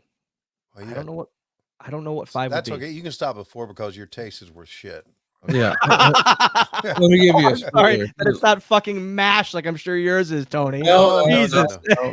Here's Tony's favorite show: Dynamite, Collision, Rampage, Dark, Elevation. Those are his 5 Jaguars favorites. recap number 6. Go ahead. What's your top 3 of all time? Or any after the year 2000? Okay. Oh boy, he fucked you on that. Dude. My favorite of all time is West Wing, then The Office, and then Breaking Bad, and then The Sopranos, and then probably Ted Lasso. Wait a Never minute. seen an episode of Sopranos in my life. You know, I thought we were friends before today, but If it doesn't make me laugh, I'm not going to watch it. Yeah. I have movies. I don't see movies either. That's another thing Survivor where, makes you laugh. like, movies, if it's not a comedy, Disney or Muppets, I ain't watching it. Never seen Forrest Gump in my life. Never seen Goodfellas. The only Tom Hanks movies I've seen are Toy Story and Castaway. Let me just tell you, Dylan, you're just a fucking asshole. You asshole. I'm finding it really hard to shoot. I mean, I don't know that you have any redeeming qualities. Never seen a Yeah. Brad Pitt film. That's fine. Never seen I don't know if I've seen a Tom Cruise film. Yikes! He may be the Wait. You didn't see Top Gun? Hell no. The first one. You didn't see the Hell first. no.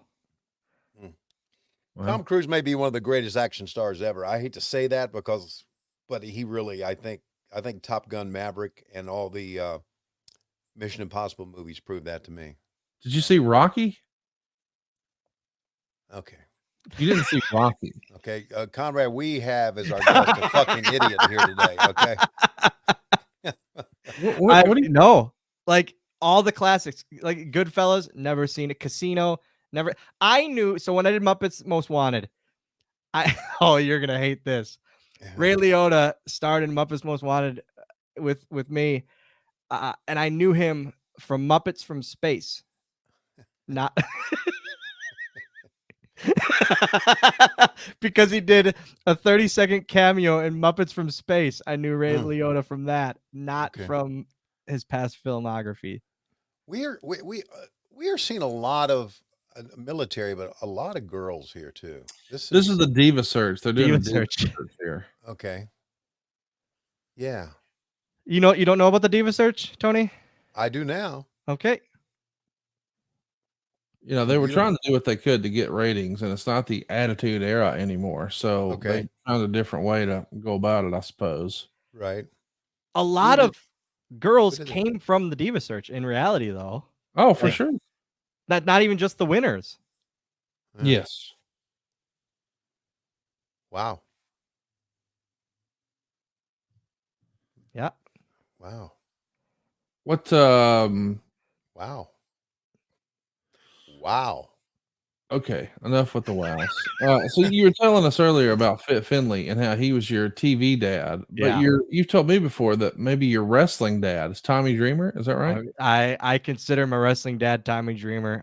He hired me, or he called me to hire me.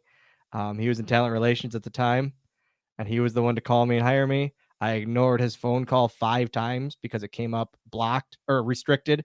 And I thought it was a credit card company trying to get their money from me. And so I just constantly ignored the phone call. And but yeah, he's my wrestling dad. He's another one that gets the Happy Father's Day text just because he's done a lot for me. And he's always just been such a good guy to me and really taken me on under his wing. I think he's been a good guy to just about everyone in the business. Yeah, he really, really has. Yeah. If Tommy doesn't like you, you're probably not a good person. I say that's how Kofi Kingston, man. If you have a bad thing to say about Kofi, you are in the wrong. Like you are truly in the wrong, and you're the horrible person on the planet. Hey, here's something that Tony will enjoy. Let's shit on Bruce. You got any fun Bruce stories you can share? You know what? I wish I could. I wish I could. He took your phone. Jeez. We just visited. We were invited to SmackDown a couple months ago too, and Landon loves Logan Paul. My son is a 14-year-old kid that just loves Logan Paul, and Bruce found out about this and introduced him to Logan Paul. Man, it was shaking. I've never seen him have this reaction to someone ever. It was just crazy, and that it was a really, really cool thing of him to do. So I wish I could. I wish I could shit on him for something. He always tells the story about me backstage. It was a St. Patty's Day episode, so of course you have to have the leprechaun on the show. And it was a St. Patty's Day edition of SmackDown, and they had me in a backstage segment drinking Guinness. And then by the end of the shoot, they found 6 cans of Guinness just emptied, and me in a very, very fun, sleepy way at the end of the shoot. And Bruce then brings Undertaker into the dressing room to see me having fun. And it's just one of those things where, man, I got put on television to have some fun that day, and I can't I can't complain about that too much. That's awesome. Six cans of Guinness. It was a sixer. Okay, then. It was a fun day. I bet it was. Getting paid to drink. It's a good Yeah. day. Is it true that once upon a time, I don't think Tony's ever heard this story, that maybe you had too much to drink and they had to maybe transport you around the hotel? My first WrestleMania, I was celebrating that day too, because it was It was 2 days before WrestleMania, and it was gonna be my first one. And I was just excited to be there. So we went out, and I had some libations, and we pulled up as Bruce and JBL were pulling up. They saw me in my sleepy state, and they put me on a luggage cart and got me into my room right before Vince pulled up to the hotel.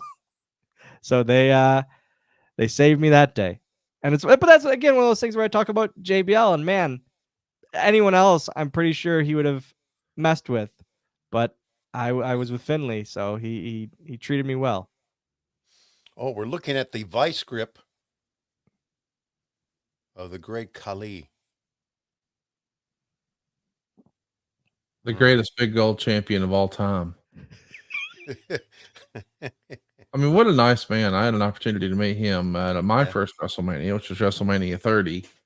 And when a big old guy like that's walking through the Roosevelt Hotel in New Orleans, you're like, this is a fun photo op. I don't normally do this, but you don't even have to be a wrestling fan to appreciate this photo op. Right. That's how Satnam on the Jericho Cruise. I walked up to Satnam Singh and I go, "Hey man, we need a picture." Okay. Yeah. And it was just the nicest human too. Like, Isn't he like he's one of the just nicest, the nicest guys ever? Yeah. The nicest. Did you shake his hand? Of course I did. I held it, and I held his finger like Khali. I'm telling you, you shake Satnam Singh's hand and you're like, I am a different species from this person. Conrad, I don't have real hands. I have I don't like, how do you think I feel? You have real hands. I have the hands of a 4-year-old child. Like, I don't know what to say to this right now. I'm more uncomfortable than I've ever been. Well, I'll put it this way. He may have hands of a 4-year-old child, but because he likes Survivor, he has a taste of a 4-year-old child too. Yeah, there you go. That's out of line. He's on a strict, Absolutely out of line. It's on one a of the worst strict shows diet ever. of hot dogs, mac and cheese, and chicken fingers. Yes. You're saying that's a bad thing? Pizza rolls, chocolate milk. Fuck pizza rolls. Fuck pizza rolls. Hey, you know something that Tony, I forgot to tell you something that I saw Dylan do. I couldn't believe this, but we were hanging out. Dylan's actually the first person who put me on Orange Cassidy in the middle of nowhere, Indiana. Right. And he was working for a promotion at the time, making a shot for Black Label Pro. Shout out to Mikey. How big's Batista's dick.com. Anyway, he's telling me that he has a match coming up against Nick Gage. And then later, as after he survives that, I see him WrestleMania weekend. He had a match with Scott Steiner. Yeah. Dan Can Moff. you imagine? Dan Moff that same weekend too. Yeah. I mean, did you have like a life insurance policy you were trying to? I called it my I ain't dead yet week or tour. It was just WrestleMania weekend. I wanted to do these crazy matches, and I was like, man. And then by the end of it, by Sunday, I was like, I shouldn't have done that. Like it was just, but it was fun, and I don't know. I can knock it off my bucket list, Right. And I'm okay. I'm okay with that not happening ever again now. So it was Good a guys good to weekend. work with, though, right? Yeah, Nick. Yeah. Nick Gage is always. He would hate anyone saying it, I'm sure, but he's such a sweetheart. Just Nicest a guy ever. sweetheart Isn't of a he man. a great guy? Yeah. Like, just a good human. Yeah. Yeah. We had him a couple of times, and I was so great to talk to him. It really was. Oh, you know what? We need to have him on the show, Tony. Oh man, he would be great. Yeah. I think he's one of those guys that now he's just happy to still be here. Like, yes, really, I would imagine so. Yes. Yeah. He truly is happy to be here and happy that people care about him, which makes people care about him more. And you can feel that. With him. I went up to him and talked to him about how glad I was he was here and how I've seen some of his crazy stuff. and how I've enjoyed it, which is a shoot. I've seen his crazy stuff. I enjoyed it. And it meant so much to him. And it really did. And he let me know how much it meant to him. So, and it was, you could tell it was, he was authentic.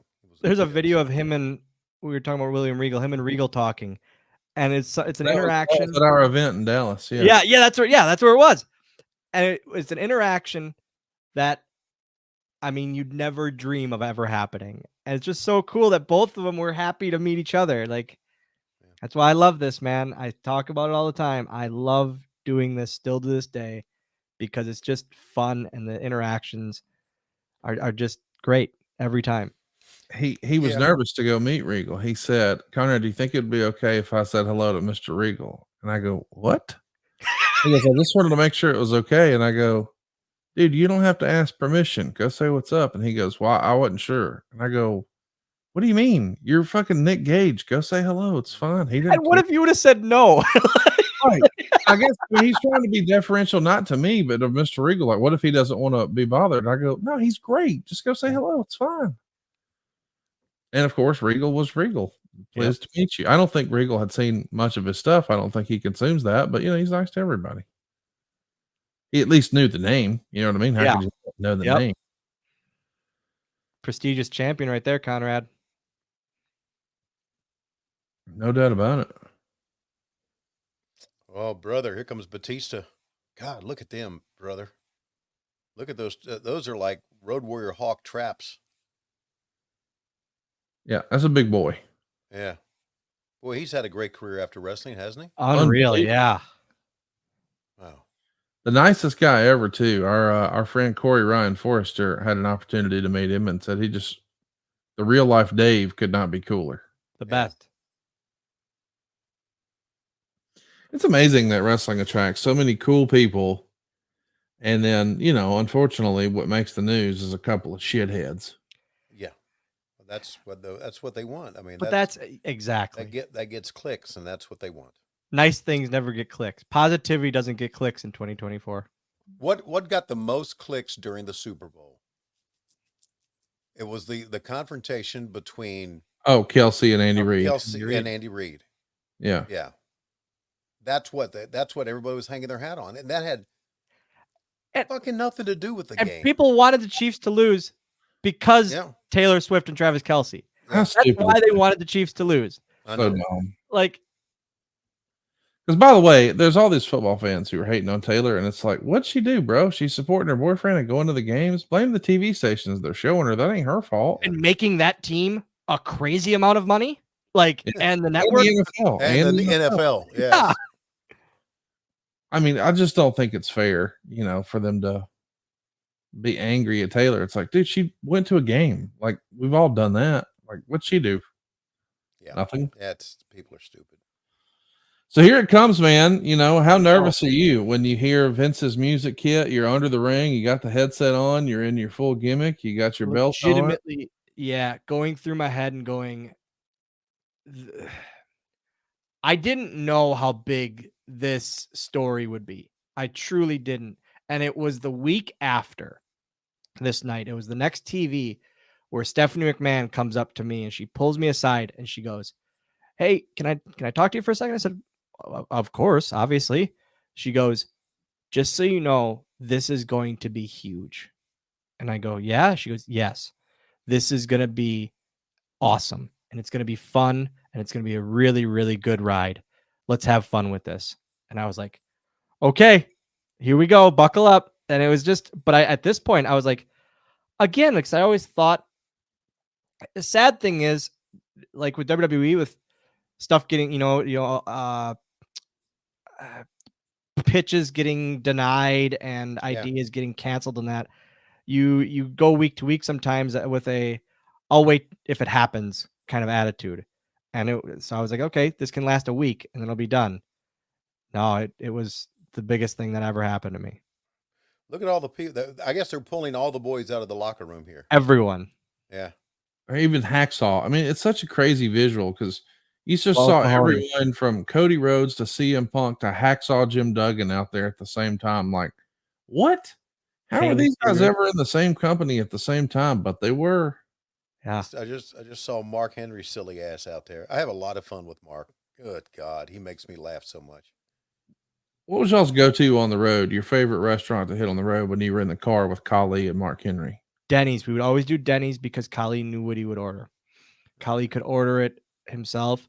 And then me being dumb and young, one week I ordered him a burger, not knowing his culture and can't eat beef. Oh, Eat- goodness eat gracious. cows. Yeah, right. I didn't fucking know. Uh-huh. And he looked at me with, and I saw I had the fear of death. And I was like, no, I okay, now I get it. I understand. Yep. And it was a poor judge or lack of knowledge on my So point. he thought you were fucking with him. He He didn't. 100% thought I was. And I was not in the least bit. Yes. You should have bit into it and had Mark go. "Mm." Do you remember Khali's go-to order? Was he a competition eater like Jeff Jarrett? 5 chicken breasts, 2 orders of rice, and it was like 6 eggs. That's pretty strong. All right, are we ready for this now? I don't think we have to track the whole thing, but Okay. All right. yeah, we'll definitely hit some high spots. So you see the entire locker room's emptied out. It looks like it's the world's biggest lumberjack match. Vince McMahon is addressing the audience here, and of course, they've teased the big reveal.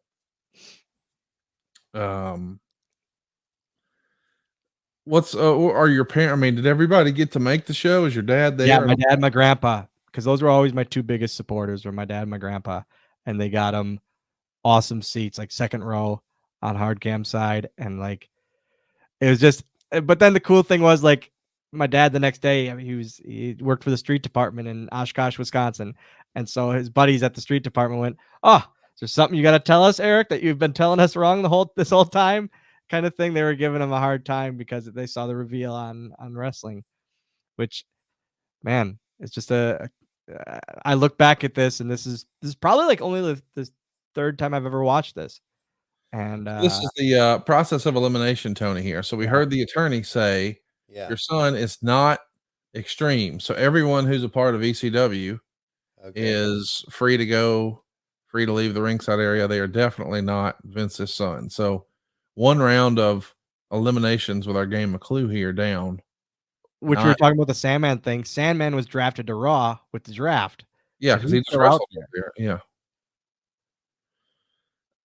So if if this angle's number 1, what's your number 2 biggest moment? Is it winning DX. the cruiserweight? DX. Okay. Yeah, Let's my listen to run, this one here. my For stuff gold. with DX was definitely Son has a fondness for gold, so it's a champion, I suppose. Are we tracking this? I'm sorry. You said Yeah, so we laid out for the attorney to say your son has a fondness of gold. Okay. So far we've eliminated everyone with ECW, and now they're saying all the current champs have to stay. So if you're out there with a belt, I mean, how crazy is it that was good brother Luke Gallows as Festus? Yeah. What a crazy look. So number 2 was your interaction with DX. That was a big part. Yeah, I would have never thought that would ever happen. You know, these guys that I watched growing up, obviously, Sure. I was going to be part of them and be able to throw glow sticks and then do pyro, the DX pyro. Like, and it was mind blowing to me. That's amazing. Here's another clue. Skin is fair. My son's skin. You mean my son is Caucasian? You mean my son is Caucasian? He didn't know how to deliver that line. Yeah. Yeah. So yeah, that basically means hit the bricks, Shelton and Mark Henry. MVP. I think we probably could have guessed that Mark Henry was not the illegitimate son of Vince McMahon. Just a lucky guess, I guess. Mark Henry.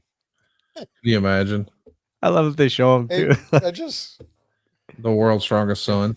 I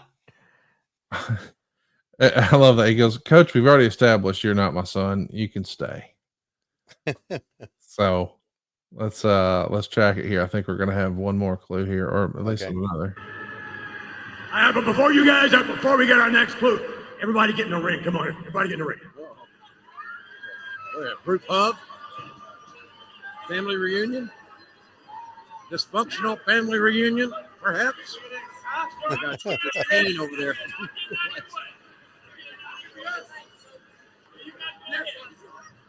Your son's skin is fair, as is his hair. My son's skin is fair, as is his hair.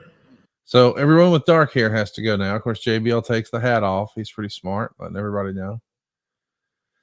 So if you got dark hair, you're out of there.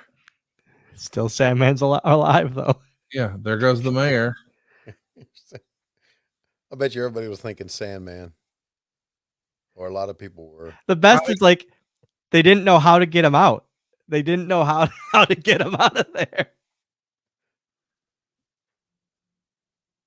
I mean, technically Triple H is qualified so far. Yeah. Can you believe this is the main event angle of a wrestling show here, Tony? I mean, this feels like a Yes. soap opera a little bit. No, I can believe it. There's no form of entertainment that's quite like this. No. A live interactive stage show like this. All right, let's check it. All right, you want to help me out here, Professor? We're narrowing it down now. Individual.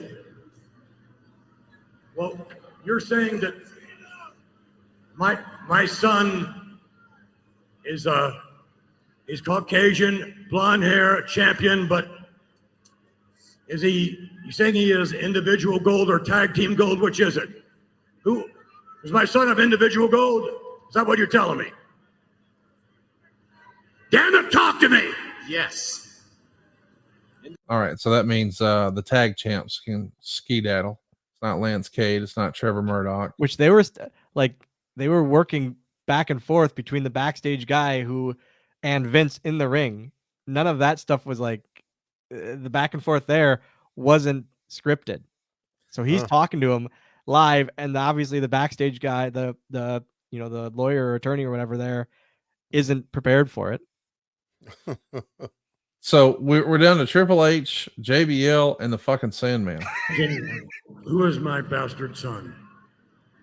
One final clue. Your son loves to play the game. Oh my gosh! Oh.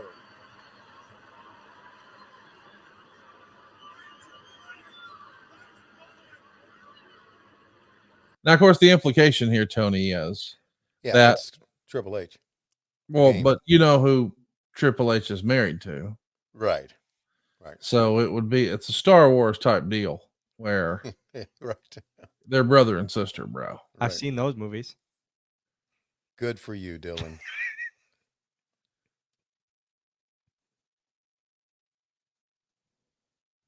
Just the awkward pause here, staring at one another. How nervous are you right now? Is your heart going a million to nothing? I just don't want to fall. Literally, I just don't want to fall. That's all it is hey, just you're not going to be out there long. Just don't fall. Triple H says, I don't like this any more than you do. Good facial reactions from both of them. Down to the nitty gritty here. Let's track it. This is not right. This is not right. Your son, Mr. McMahon, does indeed love to play the game. Whether that game be hide and seek, horseshoes, or as seen last Friday night on SmackDown, marbles. Stop talking in riddles. Who's my son? Things are looking up, Mr. McMahon, but not for you, for your son. Hornswoggle. What? Oh, the little bastard! Oh my gosh! What? Mr. McMahon's son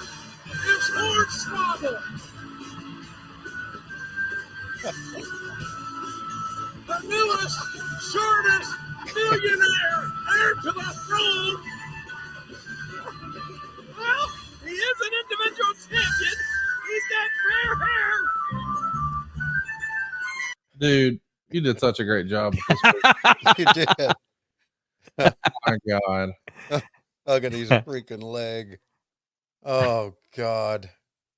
It's almost like you're humping his leg. It's just Literally, wonderful. that was one of the things he told me on the headset is, hey, the final shot, just hug my leg and hold on. I was like, got it.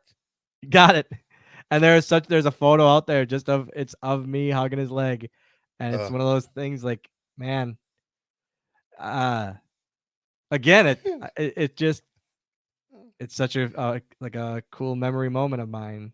Yeah, and Vince's facial reactions are wonderful here. So Man. like just playing things off so well. Yeah. Just not moving. Mr. McMahon was a great television character, no doubt. Yeah, he was. Yeah. He was. Give me a high five, Papa. Man, how fun was this? Again, oh my gosh. I didn't know that. I had no idea how big it would be. No idea. And it was the story going into WrestleMania that year. And it just, yeah, it really did. It was the biggest thing I could have ever been a part of. Great stuff. Well, Tony, we got one more thing I want to show you, and this one's going to be brief. But before we do, I want to remind everybody today's episode and all of our episodes are brought to you by Blue Chew. It's a unique online service that delivers the same active ingredients as Viagra, Cialis, and Levitra, but in chewable form and at a fraction of the cost. Take them anytime, day or night, so you can plan ahead or be ready whenever an opportunity arises. And the process is simple. Sign up at BlueChew.com, consult with one of their licensed medical providers, and once you're approved, you'll receive your prescription within days. And here's the best part, it's all online. That means no visits to the doctor's office, no awkward conversation, no waiting in line at the pharmacy. They're all made right here in the USA, prepared and shipped directly to your door, all in a discreet package. And Blue Chew wants to help you have better sex. So discover your options at BlueChew.com. Chew it and do it. And we've got a special deal for our listeners. Try Blue Chew free when you use our promo code WHW at checkout. Just pay $5 shipping. That's BlueChew.com. The promo code is WHW and you'll receive your first month free. Visit BlueChew.com for more details and important safety information. And we thank Blue Chew for sponsoring today's podcast. And for part 2, this is going to be a lot of fun. We're going to be watching the WEE LC. This is not available on Peacock. It is on the WWE YouTube. So pull up YouTube and just type in WWE WEE LC. You'll see it went down on Extreme Rules, May 4th, 2014, East Rutherford, New Jersey. 15,907 fans in attendance. It's WWE WEE LC over on YouTube. We got 12 minutes and 26 seconds of craziness. I'll give us a countdown and we'll be ready to go. Tony, are you ready? Dylan, are you ready? Let's go. Ready. Yep. Here we go. In 3, 2, 1, play. Who are they supposed to be? I don't recognize any of them. We're supposed to be you. Who? Yeah. But taller. No. You guys are us. Yeah, you guys are us. Wait, you guys, you don't look anything like any of us. No, You guys don't look like any of us. What's your name? I'm Michael Cole. Micro Cole. Micro Cole. And who are you? I'm Jerry the Mini King Lawler. And you? I'm WeeBL. WeeBL. Let's go up to our. So WeeBL and Micro Cole on the commentary here. Tony, is this your speed so far? Yeah, I'm digging this. WEE LC Match.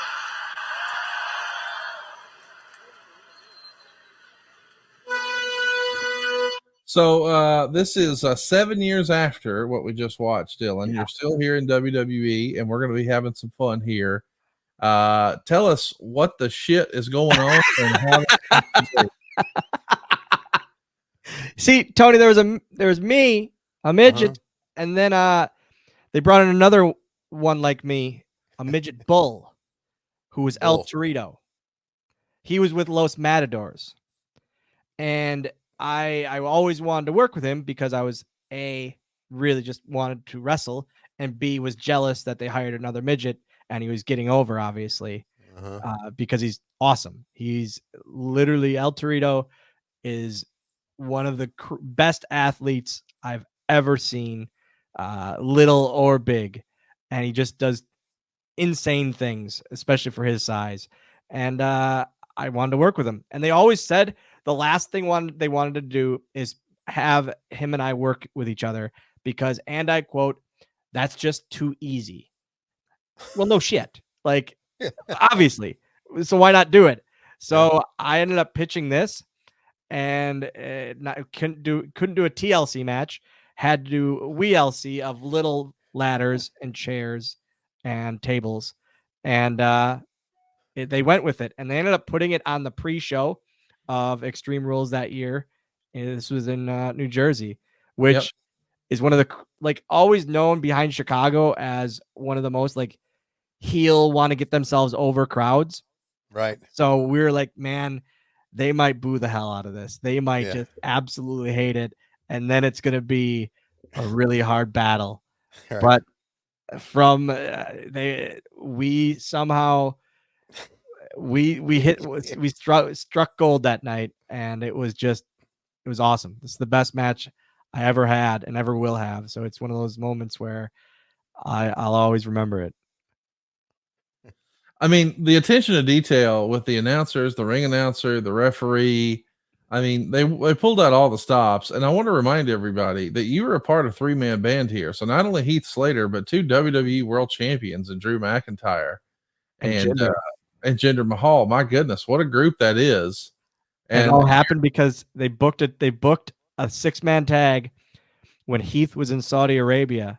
And so they didn't have anyone else to team with them against Matadors and Torito. So they had me with them. And it was one of those things like, okay, so then they had a pair of Heath's pants in the seamstresses, and they just had to cut them off. So that's what these pants are, is they were supposed to be for Heath. And they just had to cut them off to fit me. Dude, you pretending like you were going to do a suicide dive and then bouncing off was just home run, dude. It was. So it's WEE LC, ladders and chairs.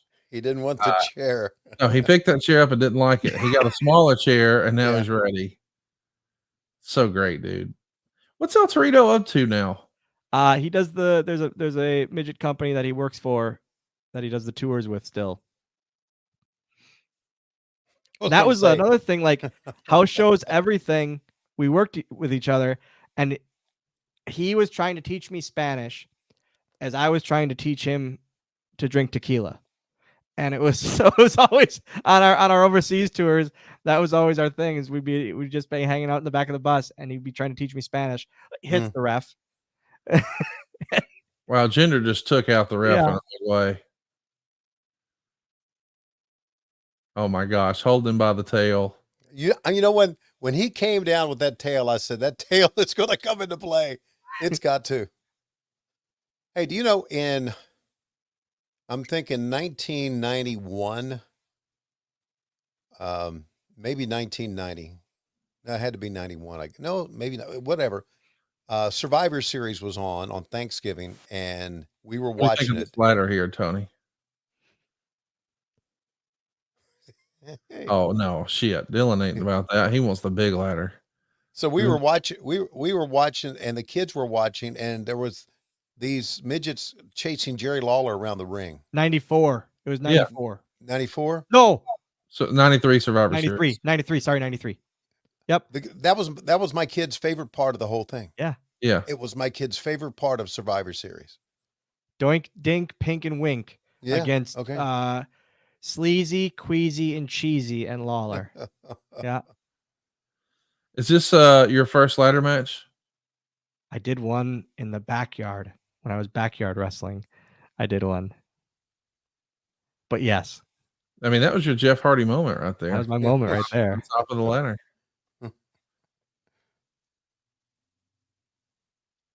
Dude, I got to tell you, this was, I remember watching this show, and my daughter Kansas was getting into wrestling, and this was our favorite match on the entire show. Thank you.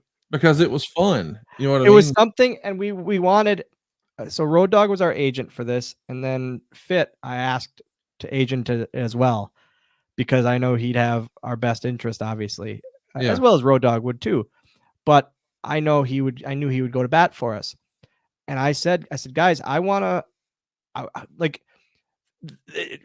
or Epico going through the table there, and all these crazy bumps that these guys. We're on the pre-show, and we just wanted to like show out and do things that people would go, man, you really shouldn't have put us on the pre-show. We were all we're so like just pissed off and like, hey, let's go kind of shove it up their ass and have fun with it and just kill it. And I have, that's what this actually, there's a piece of table still that immediately after the match I took and had everyone sign to keep. That's awesome. It was a special moment. And it was one of those things where everyone was denying it. Everyone was thinking it was going to be such a joke. And we had everyone it was the only standing ovation at that point I had ever gotten back in Gorilla. And to have Vince and everyone standing for it was pretty awesome. Just a cool moment to have. That's badass, man. Especially when it like we keep saying it wasn't supposed to happen. It wasn't supposed to be good. It was booked as a joke.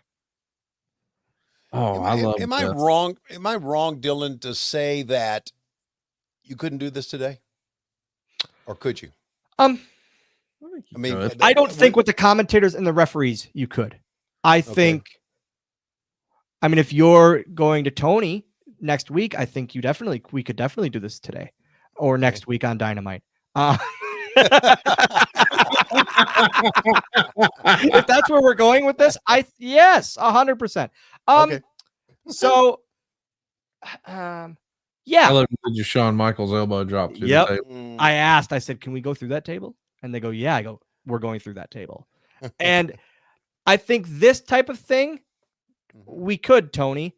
Yeah. Doing the ref, the typical, and I always say I didn't want to be the ass biting ref spot midget wrestler. I want to be this. This is what I got trained to do. This stuff, 100% this day you could. Doing all the gaga, I don't, it would be laughed at and it would be laughed with.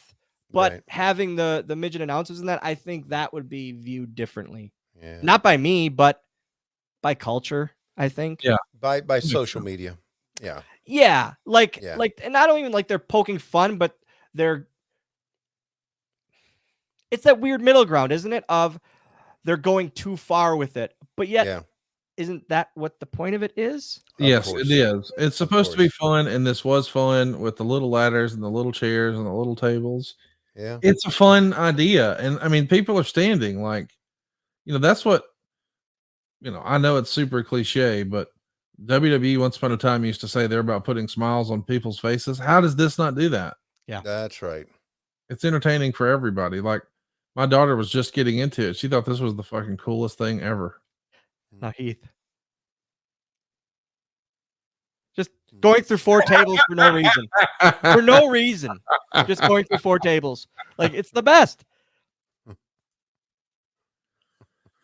Think about this, too. You get Drew McIntyre. Drew McIntyre. WrestleMania main eventer here. Yeah. Torito.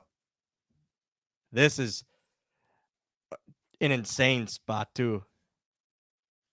Yeah, we need to track this. Okay. No, that's the equivalent of like 40 feet. No. Short plex coming out. This is not going to end. Come on. Oh! Torito, cut this thing off. What is going on? He's pulling his tail. Wrestlers not supposed to have tails.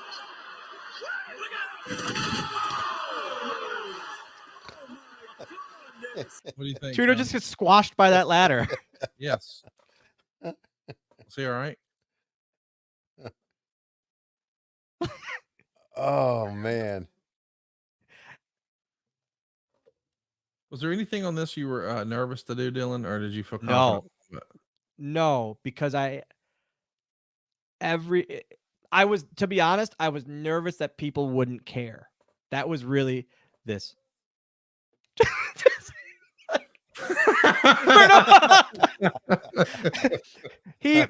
So peek behind the curtain, we're talking this out, and Drew randomly like stops the talk and goes, "Hey guys." Oh, they didn't like this. Oh, the chair shot? Yep, chair shot to the head. They didn't like it. But Drew goes, "Hey guys, can I just do a flip through a table on the outside?" And we all kind of just look at him like, "Yeah." He goes, "Yeah, okay." And Oh so my it was just one of those things. That finish visually is amazing. Yeah. You know what? Yeah. Look at the fans. It's Yeah, fun, I gotta man. go. I gotta go figure out what he's doing these days because that was really fun. Man, what a fun match! I don't know another way to describe it. That We was fun. we want, like I say, what we wanted to do was kind of shove it up everyone's ass and like, hey, you want to take this as a joke? We're not going to do that. We're going to take it Right. seriously and Right. kind of blow people's minds. Right. Be sure to check out Dylan's book. It's available on Amazon. You can also Yeah. check out the podcast, Going Postal. And Dylan, give your social handles and an email if a promoter's listening and he'd like to book you. Yeah, guys. At Dylan Postal on all forms of social media. That's POSTL. Postal, not postal. Otherwise, book Hornswoggle at Gmail. Going Postal podcast is a huge thing that I'm really, really loving doing, as well as the YouTube channel and just having fun. I'm still making towns. Obviously, March is my most booked month of the year. People still think I'm a leprechaun, and I'm okay with that. So it's always a busy month of March, but I'm having fun. I still love this, and I always say the minute I stop loving it is the minute I'm done. And as long as I enjoy it, it's really, really fun to do. Well, we had a lot of fun with you today, and can't thank you enough for making all the time. It was fun to watch two of the big moments from your career, and we need to get together again in the future and watch some more wrestling. And Can't wait. unfortunately, Tony, it looks like right now it's about that time. Ladies and gentlemen, what a day it's been, but I have to say we are definitely short on time. For Conrad Thompson and Dylan, I'm Tony Schiavone. We'll see you next week on What Up and When. Such an asshole. We come to you each and every Wednesdays on Westwood One. But Mondays, we come to you exclusively on Patron, patreon.com/WHW Monday. And of course, adfreeshows.com. Hey, it's Conrad Thompson here to tell you a little more about what adfreeshows.com is all about. Get early, ad-free access to more than a dozen of your favorite wrestling podcasts every single week, starting at just $9. That's less than 20 cents an episode each month. And yes, you can listen to them all directly through Apple Podcasts or your regular podcast apps. How easy is that? Ad-free shows also has thousands of hours worth of bonus content and docuseries like Title Chase, Eric Fires Back, Conversations with Conrad, and The Insiders. Plus new series like The Book with David Crockett, Monday Mailbags with Mike Chioda and Nick Patrick, and a whole lot more. And you want to talk about early? You can't get any earlier than listening to the shows live. You can be a part of the live studio audience as we record the podcast. Plus, ride shotgun alongside your favorite childhood heroes for live watch-alongs, Q&As, and other interactive experiences every single month. Come on now, see for yourself what thousands of other wrestling fans from around the world have discovered, that adfreeshows.com is the best value in wrestling. Check it out today, and hey, when you do, the first week is completely free. adfreeshows.com.